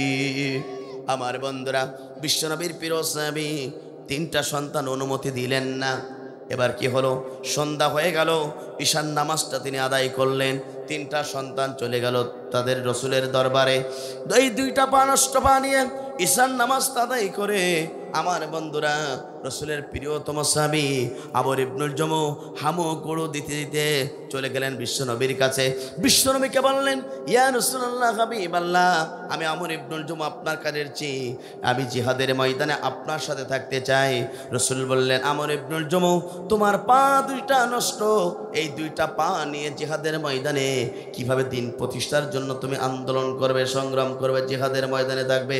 কাফেরদের কাছ থেকে তুমি তো দুনিয়ার মাঝ থেকে বিদায় গ্রহণ করতে পারো। আমর ইবনুল জমু বললেন, ও আমার রাসূল, ইয়া রাসূলুল্লাহ হাবিবাল্লাহ, যদি ওই কাফেররা আপনাকে যখন টার্গেট করে তীর ছড়বে, আমি রসুলের প্রিয় সাহাবী আমর ইবনুল জমু বুকটা আমি আগলে ধরব, সমস্ত বুকের ভিতরে তীরগুলো ভেদ করে আমি আমর ইবনুল জমু দুনিয়ার মাঝে বিদায় গ্রহণ করব, আমার রসুল অক্ষত থাকবে। ইয়া রাসূলুল্লাহ, এটা পর্যন্ত আমি করতে পারি, আপনি আমাকে অনুমতি দেবেন কিনা জানিয়ে দেন। মনের ভিতরে কামনা বাসনা অশ্রুসিক্ত অর্থাৎ চোখ 2টা নিয়ে যখন এই কথা বললেন, আল্লাহর পক্ষ থেকে ঘোষণা আসলো, আল্লাহর পক্ষ থেকে ঘোষণা চলে আসলো, আমর ইবনুল জমু উহুদের ময়দানে, জিহাদের ময়দানে বিশ্বনবীর কাছ থেকে অনুমতি নিলে পেয়ে গেলেন। একবার জোরে জোরে বলুন আল্লাহু আকবার। বিশ্বনবীর প্রিয় সাহাবী আমর ইবনুল জমু আমার বন্ধু অনুমতি পাওয়ার পরে ওই 2টা পা নিয়ে আমার বাড়ির দিকে চলে গেলেন। স্ত্রী ঈশার নামাজটা পড়ে যায় নামাজে পড়েছিলেন। আমর ইবনুল জমু চলে গেলেন স্ত্রীর কাছ থেকে, স্ত্রী তুমি আমার জন্য দোয়া করো, আমি তোমার স্বামী আমর ইবনুল জমু রসুলের কাছ থেকে জিহাদের ময়দানে যাওয়ার জন্য অনুমতি পেয়ে গেছি, তুমি আমার জন্য দোয়া করো, তুমি যেন শহীদের অর্থাৎ স্বামীর অর্থাৎ স্ত্রী হতে পারো। সঙ্গে সঙ্গে আমর ইবনুল জমুর স্ত্রী বললেন, ও আমার স্বামী, আপনি শুনে রাখুন, আমি আল্লাহর কাছে দোয়া করি, আপনি যদি শহীদ না হয়ে আপনি যেন জিহাদের ময়দান থেকে আপনি বাড়ি যেন গাজী হয়ে আসতে পারেন। সঙ্গে সঙ্গে আমর ইবনুল জমু রাঙ্গা তরবারি ছিল হাতে, উল্টা পা দিয়ে স্ত্রীকে আঘাত করে বলে, ও আমার স্ত্রী, এই দোয়া তুমি করো না, তুমি দোয়া করো আমি যেন শহীদ হতে পারি, তাহলে হাসরের ময়দানে তুমি একজন শহীদের স্ত্রী হতে পারবে। একবার জোরে জোরে বলুন আল্লাহু আকবার। বিশ্বনবীর প্রিয় সাহাবী আমর ইবনুল জমু 3টা সন্তান নিজেই অংশগ্রহণ করলেন উহুদের ময়দানে। আমার বন্ধুরা তার 3টা সন্তান জিহাদের ময়দানে অসংখ্য কাফেরকে দুনিয়ার মাঝ থেকে বিদায় গ্রহণ করাতে করাতে হঠাৎ করে একজন কাফেরের রাঙ্গা তরবারি আঘাতে নিজের বড় সন্তান দুনিয়ার মাঝ থেকে জান্নাতি মেহমান হিসেবে আল্লাহর দরবারে চলে গেল। একবার জোরে জোরে বলুন আল্লাহু আকবার। আমার বন্ধুরা এরপর কি হলো, কিছুক্ষণ পরে আমার বন্ধুরা আমর ইবনুল জমুর 2য় সন্তান আমার বন্ধুরা কাফেরদের বিরুদ্ধে তুমুল বেগে জিহাদের ময়দানে আসেন, উহুদের ময়দানে। হঠাৎ করে আমার বন্ধুরা কে যেন বলে যায়, আমর ইবনুল জমুর 2য় সন্তান কাফেরদের বিরুদ্ধে লড়াই করতে করতে কাফেরদের রাঙ্গা তরবারি আঘাতে রসুলের প্রিয় সাহাবী আমর ইবনুল জমুর 2য় সন্তান পর্যন্ত কাফেরদের কাছ থেকে একটা কোপ খেয়ে দুনিয়ার মাঝ থেকে আল্লাহর মেহমান হয়ে চলে গেল। একবার জোরে জোরে বলুন আল্লাহু আকবার। আমার বন্ধুরা বিশ্বনবীর প্রিয় সাহাবী আমর ইবনুল জমু বিশ্বনবীর পাশে ছিলেন। সে সময় বিশ্বনবীর 10 জন অর্থাৎ তাকে বেষ্টিত করে রেখেছিল 10 জন সাহাবী। আমার বন্ধুরা কাফেররা বিশ্বনবীকে টার্গেট করে করে আমার বন্ধুরা অর্থাৎ তীর ছোড়া শুরু হয়ে গেল। এক একটা তীর এক একটা সাহাবীর বুকের উপরে পড়ে। একজন সাহাবী এইভাবে দুনিয়ার মাঝ থেকে আল্লাহর মেহমান হিসেবে চলে গেল। শেষ পর্যন্ত রসুলের প্রিয় সাহাবী আমর ইবনুল জমু তিনি পর্যন্ত অবশ্য থাকলেন। শেষ তীর পর্যন্ত তার বুকের উপরে রাখলো, ভেদ করে চলে গেল। আমার বন্ধু আমর ইবনুল জমু দুনিয়ার মাঝ থেকে আল্লাহর মেহমান হিসেবে শহীদ হয়ে গেল। একবার জোরে জোরে বলুন আল্লাহু আকবার। আল্লাহ রসুলের প্রিয় সাহাবী আমার বন্ধু আমর ইবনুল জমুর 2টা সন্তান উহুদের ময়দানে শহীদ হলো, নিজে পর্যন্ত শহীদ হয়ে গেলেন। যুদ্ধের ময়দানে মুসলমানদের বিজয় হয়ে গেল, অসংখ্য মুসলমান শহীদ হলো। বিশ্বনবী বিজয়ের পরে বাড়ি চলে আসলেন। সাহাবায়ে কেরামদেরকে লক্ষ্য করে বলা হলো, ও আমার সাহাবায়ে কেরামরা, উহুদের ময়দানে যারা যারা শহীদ হয়েছে সমস্ত লাশগুলোকে একত্রিত করা হোক। আমার বন্ধুরা সমস্ত লাশগুলোকে একত্রিত করা হলো। আমার বন্ধুরা, একজন সাহাবী আমর ইবনুল জুমর বাড়ির পাশে চলে যায়। হঠাৎ করে একজন সাহাবী বলে, আমর ইবনুল জুমর স্ত্রী, শুনে রাখো, আমরা শুনতে পেরেছি তোমার বড় সন্তান জিহাদের ময়দানে শহীদ হয়েছে, তোমার কাছ থেকে জানতে চাই। সঙ্গে সঙ্গে আমার বন্ধুরা, আমর ইবনুল জুমর স্ত্রী বলল, ও রাসূলের প্রিয় সাহাবী, তোমরা শুনে রাখো, তোমাদের কাছ থেকে জানতে চাই, নিজের সন্তান শহীদ হয়েছে, আমি মন খারাপ করি নাই, তোমাদের কাছ থেকে জানতে চাই রাসূল সুস্থ আছে কিনা, নিরাপদ আছে কিনা জানতে চাই। আমার বন্ধুরা, ওই সাহাবী বললেন, রাসূল সুস্থ আছে, নিরাপদ আছেন। কিছুক্ষণ পরে রাসূলের প্রিয় সাহাবী আমর ইবনুল জুমর বাড়ির সামনে দিয়ে আরেকজন সাহাবী যায়। সঙ্গে সঙ্গে আমর ইবনুল জুমর স্ত্রীকে ডেকে বললেন, আমরা শুনতে পেলাম তোমার মেয়ে সন্তান দুনিয়ার মাঝ থেকে আল্লাহর মেহমান হিসেবে চলে গেছে, তুমি খুশি না বেজার? দীপ্ত কণ্ঠে রাসূলের প্রিয় সাহাবী আমর ইবনুল জুমর স্ত্রী বললেন, রাসূলের সাহাবী, শুনে রাখো, দ্বিতীয় সন্তান শহীদ হয়েছে, আমি তাতে মন খারাপ করি না, তোমাদের কাছ থেকে জানতে চাই রাসূল সুস্থ আছে কিনা, নিরাপদ আছে কিনা। সঙ্গে সঙ্গে ওই সাহাবী বললেন, রাসূল এখনো পর্যন্ত সুস্থ এবং নিরাপদে আছে। একবার জোরে জোরে বলুন আল্লাহু আকবার। আমার বন্ধুরা, কিছুক্ষণ পর একজন রাসূলের প্রিয় সাহাবী আমর ইবনুল জুমর বাড়ির সম্মুখে দিয়ে যখন যাচ্ছেন, আমার বন্ধুরা, ওই সাহাবী পর্যন্ত আমর ইবনুল জুমর স্ত্রীকে ডেকে বলে, কিছুক্ষণ আগে শুনলাম তোমার প্রিয়তম স্বামী দানবীর সাহাবী আমর ইবনুল জুমর দুনিয়ার মাঝ থেকে উহুদের ময়দানে শহীদ হয়েছে। আল্লাহ রাসূলের প্রিয় সাহাবী আমর ইবনুল জুমর শহীদ হয়েছে, তোমার স্বামী। দীপ্ত কণ্ঠে রাসূলের প্রিয় সাহাবী আমর ইবনুল স্ত্রী বললেন, রাসূলের সাহাবী, শুনে রাখো, নিজের দুইটা সন্তান শহীদ হিসেবে মন খারাপ নেই, আমার স্বামী শহীদ হয়েছে, আমার কোনো মন খারাপ নেই, তোমাদের কাছ থেকে জানতে চাই রাসূল সুস্থ আছে কিনা। কথা বলুন, ঠিক না বেঠিক? তোমাদের সন্তান, তোমাদের পিতামাতা, তোমাদের সব চাইতে যতক্ষণ পর্যন্ত আল্লাহকে ভালোবাসতে না পারবে, রাসূলকে ভালোবাসতে না পারবে, ততক্ষণ পর্যন্ত আপনি আমি সঠিক মুমিন হতে পারবো না। কথা বলুন, ঠিক না বেঠিক? নিজের সন্তান, নিজের সব কিছুর চেয়ে, পিতামাতার চেয়েও আপনাকে আমাকে আল্লাহকে ভালোবাসার দরকার আছে না নাই? আমার বন্ধুরা, জানাজা হয়ে গেল, দুইটা সন্তান এবং নিজের স্বামীর পর্যন্ত জানাজা হয়ে গেল। বিশ্বনবী সাহাবায়ে কেরামদেরকে লক্ষ্য করে বলল, ও আমার সাহাবায়ে কেরামরা, তোমরা শুনে রাখো, আমার প্রিয়তম সাহাবী আমর ইবনুল জুমর শহীদ হয়েছে উহুদের ময়দানে। ও আমার সাহাবারা, তোমরা শুনে রাখো, জান্নাতি মেহমান যদি দেখতে চাও, আমার সাহাবী, আমার অর্থাৎ পঙ্গু বরণ করা সাহাবী আমর ইবনুল জুমর হচ্ছে জান্নাতি সাহাবী। একবার জোরে জোরে বলুন আল্লাহু আকবার। আমার বন্ধুরা, আমর ইবনুল জুমর সম্পদ ছিল, কিন্তু পা দুইটা নষ্ট ছিল, তারপরেও এই জমিনে আল্লাহর ভালোবাসা পাওয়ার জন্য, জান্নাত পাওয়ার জন্য দুনিয়ার সব কিছু অপেক্ষা করে রাসূলের সাথে জিহাদের ময়দানে দিন প্রতিষ্ঠার আন্দোলন করেছিল, সংগ্রাম করেছিল। সংগ্রাম করতে গিয়ে জালিমের জুলুমের হত্যা, তারা তাদেরকে দুনিয়ার মাঝ থেকে হত্যা করেছিল। তারপরে তারা বাতিলের কাছে মাথা নত করি নাই। পঞ্চগড়বাসী, আঠারোবাসী, আপনাকে বলতে চাই, এই জমিনে আল্লাহর প্রিয় মাহবুব বান্দা হতে গেলে যদি আপনাকে আমাকে আল্লাহর জমিনে দিন প্রতিষ্ঠার জন্য একজন অংশকারী আল্লাহর মুমিন বান্দা হতে চাই, তাও হব, বাতিলের কাছে মাথা নত করব না। তারা দুনিয়ার কিছুই চাই নাই, তারা চেয়েছে আল্লাহর প্রিয় গোলাম হতে।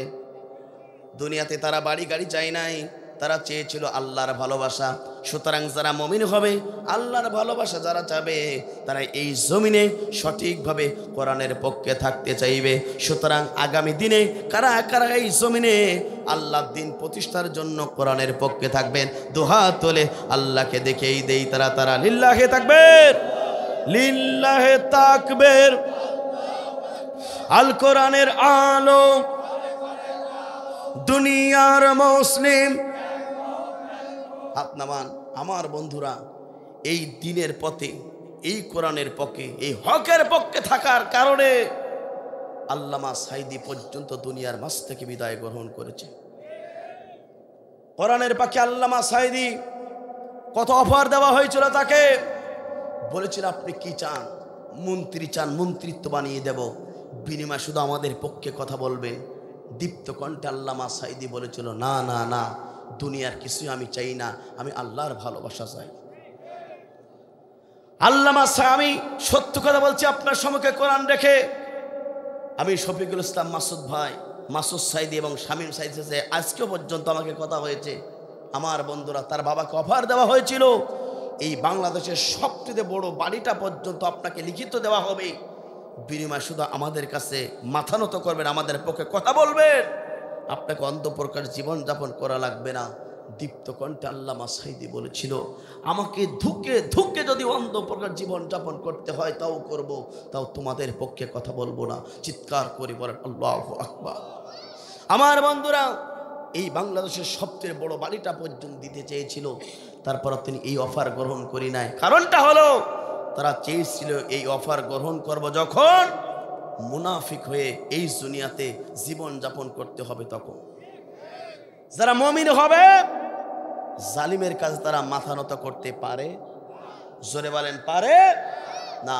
আমার বন্ধুরা, এইভাবে কোরআনের পক্ষে, ইসলামের পক্ষে, হকের পক্ষে থাকার কারণে তারা জানতো আল্লামা সাইদ যদি এই জমিনে বেঁচে থাকে আর একটি ঘন্টা যদি ওই অন্ধপ্রকাশে থেকে বের হয়ে যদি এই জমিনে একটি মিনিটের জন্য নয় 5টা মিনিটের জন্য যদি বক্তব্য দেয়, এই জমিনে তার পক্ষে সবাই চলে যাবে।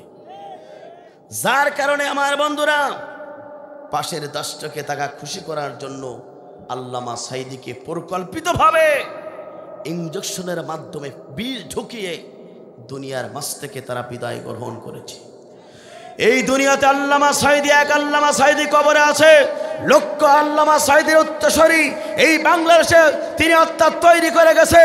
এক সাইদি কবরে আছে, লক্ষ সাইদি এই ময়দানে ছাত্রী সাইদের অনুসারীরা এই জমিন থাকবে ততদিন, আল্লাহর কোরআনের পক্ষে কথা বলবে ততদিন। কোন জালিমের পক্ষে কোন আলেম কথা বলতে পারে না। কথা বলুন ঠিক না বেঠিক? আমার বন্ধুরা, তার জীবনের সবচেয়ে বড় আশা ছিল এই জমিনে এসে কোরআনের কথা বলা আর ইসলামের পতাকা উদ্দিন হবে, এটাই দেখার। কথা বলুন ঠিক না বেঠিক? সুতরাং বন্ধুরা লক্ষ্য করুন, এক আল্লামা সাইদির যে কাজ স্বপ্ন দেখেছিল, সুতরাং আগামীর পার্লামেন্ট হবে কোরআনের পার্লামেন্ট, আগামীর পৃথিবী ইসলামের পৃথিবী, আগামীর সূর্য কোরআনের সূর্য ইমাম মাহদী আলাইহিস সালাতু ওয়াস সালাম আরে গোটা পৃথিবীতে যত ইসলাম বিরোধী সারপোকা তেলাপোকা যা আছে, গোটা পৃথিবীতে ইসলাম বিরোধী যত লোক আছে, ওই জলাম থেকে শুরু করে মোদি থেকে শুরু করে যত ইসলাম বিরোধীরা আছে, এই দুনিয়া থেকে বিদায় গ্রহণ করবে ইমাম মাহদী আলাইহিস সালাতু ওয়াস সালামের নেতৃত্বে।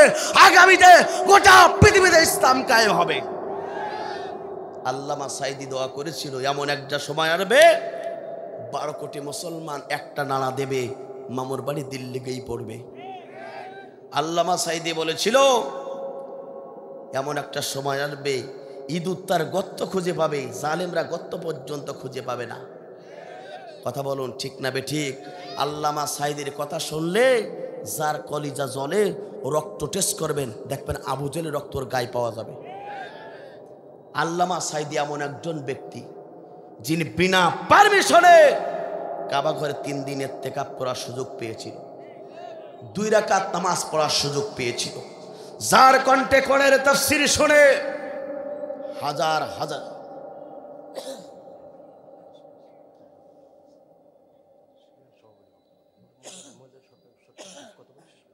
আমার বন্ধুরা যে কথা বলছিলাম, তো এইভাবে তারপরেও তিনি এই দুনিয়াতে ইসলামের পক্ষে, হকের পক্ষে কথা বলেছেন।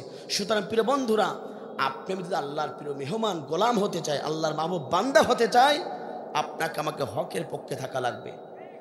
কথা বলুন ঠিক না বেঠিক? যারা হকের পক্ষে থাকবে তাদেরকে এই দুনিয়াতে সম্মানিত করবেন তিনি কে? আল্লাহ পাক তাদেরকে ভালোবাসবেন। কথা বলুন ঠিক না বেঠিক? আর যারা এই জমিনে ইসলামের বিপক্ষে থাকবে তাদেরকে এই জমিনে হেদায়েত দান করবেন না, হাসরের ময়দানে আল্লাহ পাক তাদেরকে ভালোবাসবেন না। কথা বলুন ঠিক না বেঠিক? 2 নম্বর পয়েন্ট হচ্ছে, হাসরের ময়দানে তারাই সবচেয়ে আল্লাহর ভালোবাসা পাবে যারা এই জমিনে তৌবা করবে। তৌবা করার দরকার আছে না নাই? জীবনে কত গুনাহ করেছি, দুনিয়াতে কত গুনাহ করেছি। এই আল্লাযিনা আমানু, আল্লাহ পাক বলছেন হিমানদারগণ তোমরা সঠিকভাবে তৌবা করো, নসুহা করো। আমি কত গুনাহ করেছি, গভীর রজনীতে আপনার আমার তৌবা করার দরকার আছে না নাই? বিশ্বনবী প্রতিদিন 70 থেকে 100 বার পর্যন্ত তওবা করতেন। আপনি আমি বিশ্বনবীর উম্মত, আপনাকে আমাকে তওবা করার দরকার আছে না নাই? আমার বন্ধুরা, বিশ্বনবী যেভাবে তওবা করেছিলেন আপনাকে আমাকে সেইভাবে তওবা যদি করতে পারি তাহলে হাসরের ময়দানে আল্লাহর প্রিয় মেহমান আপনি আমি হতে পারবো। আমার বন্ধুরা লক্ষ্য করুন, একটা ঘটনা মনে পড়ে গেল, এটাই বলে শেষ করতে চাই। আল্লাহ রসুলের কাছে একজন মহিলা সাহাবী চলে আসলেন, এসে বললেন, ইয়া রাসূলুল্লাহ, হাবিবাল্লাহ, আমি জিনা করেছি, আপনি আমাকে কোরআন দিয়ে বিচার করুন। আল্লাহ রসুলের সঙ্গে সঙ্গে ওই মহিলা সাহাবীকে বললেন, না না না, তুমি জিনা করো নাই। সঙ্গে সঙ্গে মহিলা সাহাবী বললেন, ইয়া রাসূলুল্লাহ, আমি নিজেই বলতেছি আমি জিনাই করেছি। বিশ্বনবী বললেন, না তুমি জিনা করোনি। দ্বিতীয়বার তিনি তাকে ফেরত দিলেন। তৃতীয়বার বললেন, ইয়া রাসূলুল্লাহ, হাবিবাল্লাহ, আপনি যেখানে শুনুন আমি জিনা করেছি, নিজেই স্বীকার করতেছি। আমার বন্ধুরা, রসুলের প্রিয় মহিলা সাহাবী জিনা করেছেন নিজেই, আবার নিজের বিচার কোরআন দিয়ে চাওয়ার জন্য বিশ্বনবীর কাছে আসলেন। একবার জোরে জোরে বলুন আল্লাহু আকবার। মহিলাদের সম্পর্ক কিছু বলাই দরকার, তারাই তো ঘুরে ফিরে এদেশের হয়েছিল সরকার। কথা বলুন ঠিক না বেঠিক? বিশ্বনবীর প্রিয় সাহাবী মহিলা সাহাবী বিশ্বনবীর সঙ্গে সঙ্গে তৃতীয়বার কথা বলার পরে মহিলা সাহাবীকে বিশ্বনবী বললেন, তুমি তো জিনা করেছো, অপরাধ করেছো, বলো তো জিনা করার কারণে কি তোমার পেটে বাচ্চা আছে কিনা জানতে চাই। সঙ্গে সঙ্গে মহিলা সাহাবী বললেন, ইয়া রাসূলুল্লাহ, হাবিবাল্লাহ, আমার মনে হচ্ছে আমার পেটে বাচ্চা এসেছে। রসুল বললেন, তুমি তো অপরাধ করেছো, তোমার সন্তান তো অপরাধ করি নাই। যতক্ষণ পর্যন্ত এই সন্তান পৃথিবীতে ভূমিষ্ঠ না হবে আমি নবী ততক্ষণ পর্যন্ত তোমাকে কোরআন দিয়ে বিচার করবো না। একবার জোরে জোরে বলুন আল্লাহু আকবার। কোরআন দিয়ে বিচার করলে সঠিক বিচার পাওয়া যায়। কোরআন দিয়ে বিচার করলে সঠিক বিচার, আর মানুষের তৈরি করা আইন দিয়ে বিচার করলে সঠিক বিচার পাওয়া যায় না। আমার বন্ধুরা, বিশ্বনবীর মহিলা সাহাবী বলেন, ইয়া রাসূলুল্লাহ, এই সন্তান ভূমিষ্ঠ হবে, সেই গ্যারান্টি আপনি কিভাবে দেবেন? রসুল বললেন, আমি দোয়া করব, আমি আল্লাহর কাছে দোয়া করব। আমার বন্ধুরা, মহিলা সাহাবী অবস্থায় নিয়ে বিশ্বনবীর কাছে ফেরত চলে গেলেন। 10 মাস 10 দিন গর্ভধারণ, 10 দিন অতিবাহিত হয়ে গেল, ওই সন্তান ভূমিষ্ঠ হয়ে গেল। ভূমিষ্ঠ হওয়ার 3 দিন পরে ওই সন্তানটা রেখে ওই মহিলা সাহাবী নবীর কাছে চলে আসলেন। এসে বলেন, ইয়া রাসূলুল্লাহ, হাবিবাল্লাহ, আমি তো জেনা করেছিলাম, যার কারণে আমার সন্তান পেটে ছিল, ওই সন্তান ভূমিষ্ঠ হয়েছে। ইয়া রাসূলুল্লাহ, আমি এখনো পর্যন্ত অসুস্থ আছি, আপনি আমাকে কোরআন দিয়ে বিচার করুন। আমার বন্ধুরা, 10 মাস 10 দিন এই সন্তান গর্ভে ছিল। তারপর ওই মহিলা সাহাবী বেশি বেশি করে আল্লাহর কাছে তওবা করেছিল। একবার জোরে জোরে বলুন আল্লাহু আকবার। আমার বন্ধুদের পার কি হলো? মহিলা সাহাবী বিশ্বনবী বললেন, ও মহিলা সাহাবী, শুনে রাখো, তুমি তো অপরাধী, তোমার সন্তান অপরাধ করি নাই, তোমার সন্তান তোমার প্রতি দুধ পান করার হক রয়েছে। যতক্ষণ পর্যন্ত দুধ আত্মা ছাড়ান না দিবে, অর্থাৎ যতক্ষণ পর্যন্ত দুধ তিনি পরিত্যাগ না করবে ততক্ষণ পর্যন্ত আমি তোমাকে কোরআন দিয়ে বিচার করব না। বিশ্বনবীকে বলেন, ইয়া রাসূলুল্লাহ, এই পর্যন্ত বেঁচে থাকবো, আপনি কি গ্যারান্টি দেবেন? বিশ্বনবী বললেন, তোমার জন্য দোয়া করব। চলে গেলেন বিশ্বনবীর প্রিয় মহিলা সাহাবী বাড়িতে। কিছুদিন অতিবাহিত হয়ে গেল। 6 মাস অতিবাহিত হওয়ার পরে ওই সন্তান দুধ ছাড়া 4 ঘন্টা 5 ঘন্টা থাকতে পারে। এবার সন্তানটা নিয়ে বিশ্বনবীর কাছে মহিলা সাহাবী চলে আসলেন। এসে বললেন, ইয়া রাসূলুল্লাহ, এ আমার সন্তান, আর আমি অপরাধ করেছি, আপনি আমাকে কোরআন দিয়ে বিচার করুন। সঙ্গে সঙ্গে বিশ্বনবী বললেন, সাহাবায়ে কেরামদেরকে লক্ষ্য করে বললেন, সাহাবায়ে কেরামরা, তোমরা কি আমার সাথে এইভাবে জান্নাতে থাকতে চাও? সঙ্গে সঙ্গে সাহাবীরা বললেন, জি। বলল, এই মহিলা সাহাবীর সন্তানটাকে যে সাহাবী লালন পালন করবে সেই সাহাবী আমার সাথে জান্নাতে এইভাবে একত্রিত থাকবে।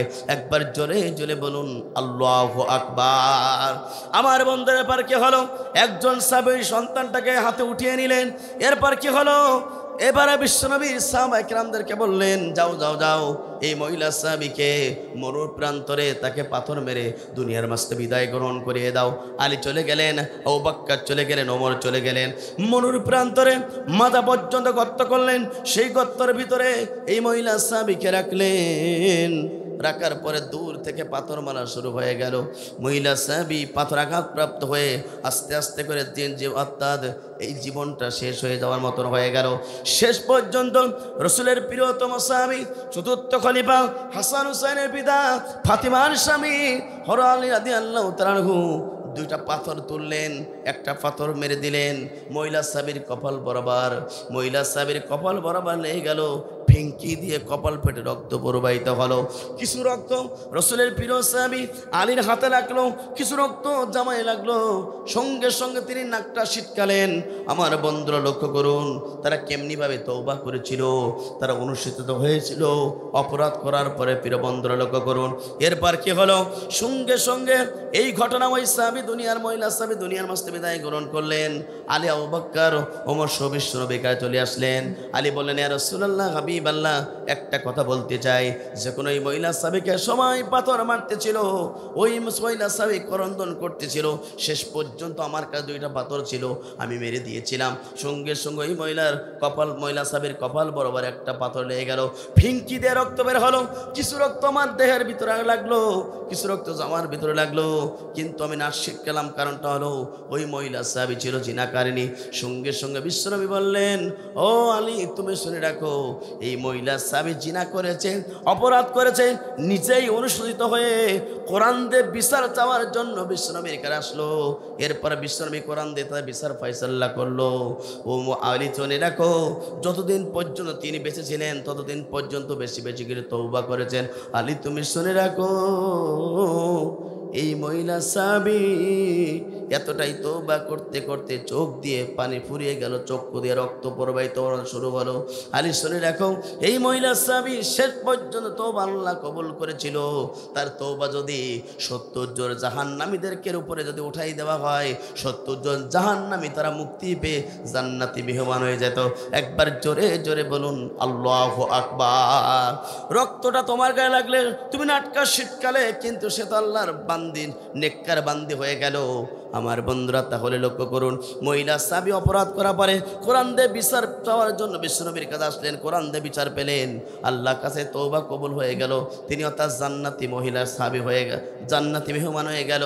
আমার মা বোনেরা, আপনাদেরকে বলতে চাই, পুরুষ ভাইদেরকে বলতে চাই, দুনিয়াতে কত অপরাধ আপনি আমি করেছি, রাতের গভীরে কত অপরাধ করেছি। সব অপরাধের জন্য যদি আল্লাহ তাআলার কাছে সঠিকভাবে তওবা করতে পারি, আল্লাহ পাক আপনার তওবা কবুল করবে, মাফ করে দেবেন।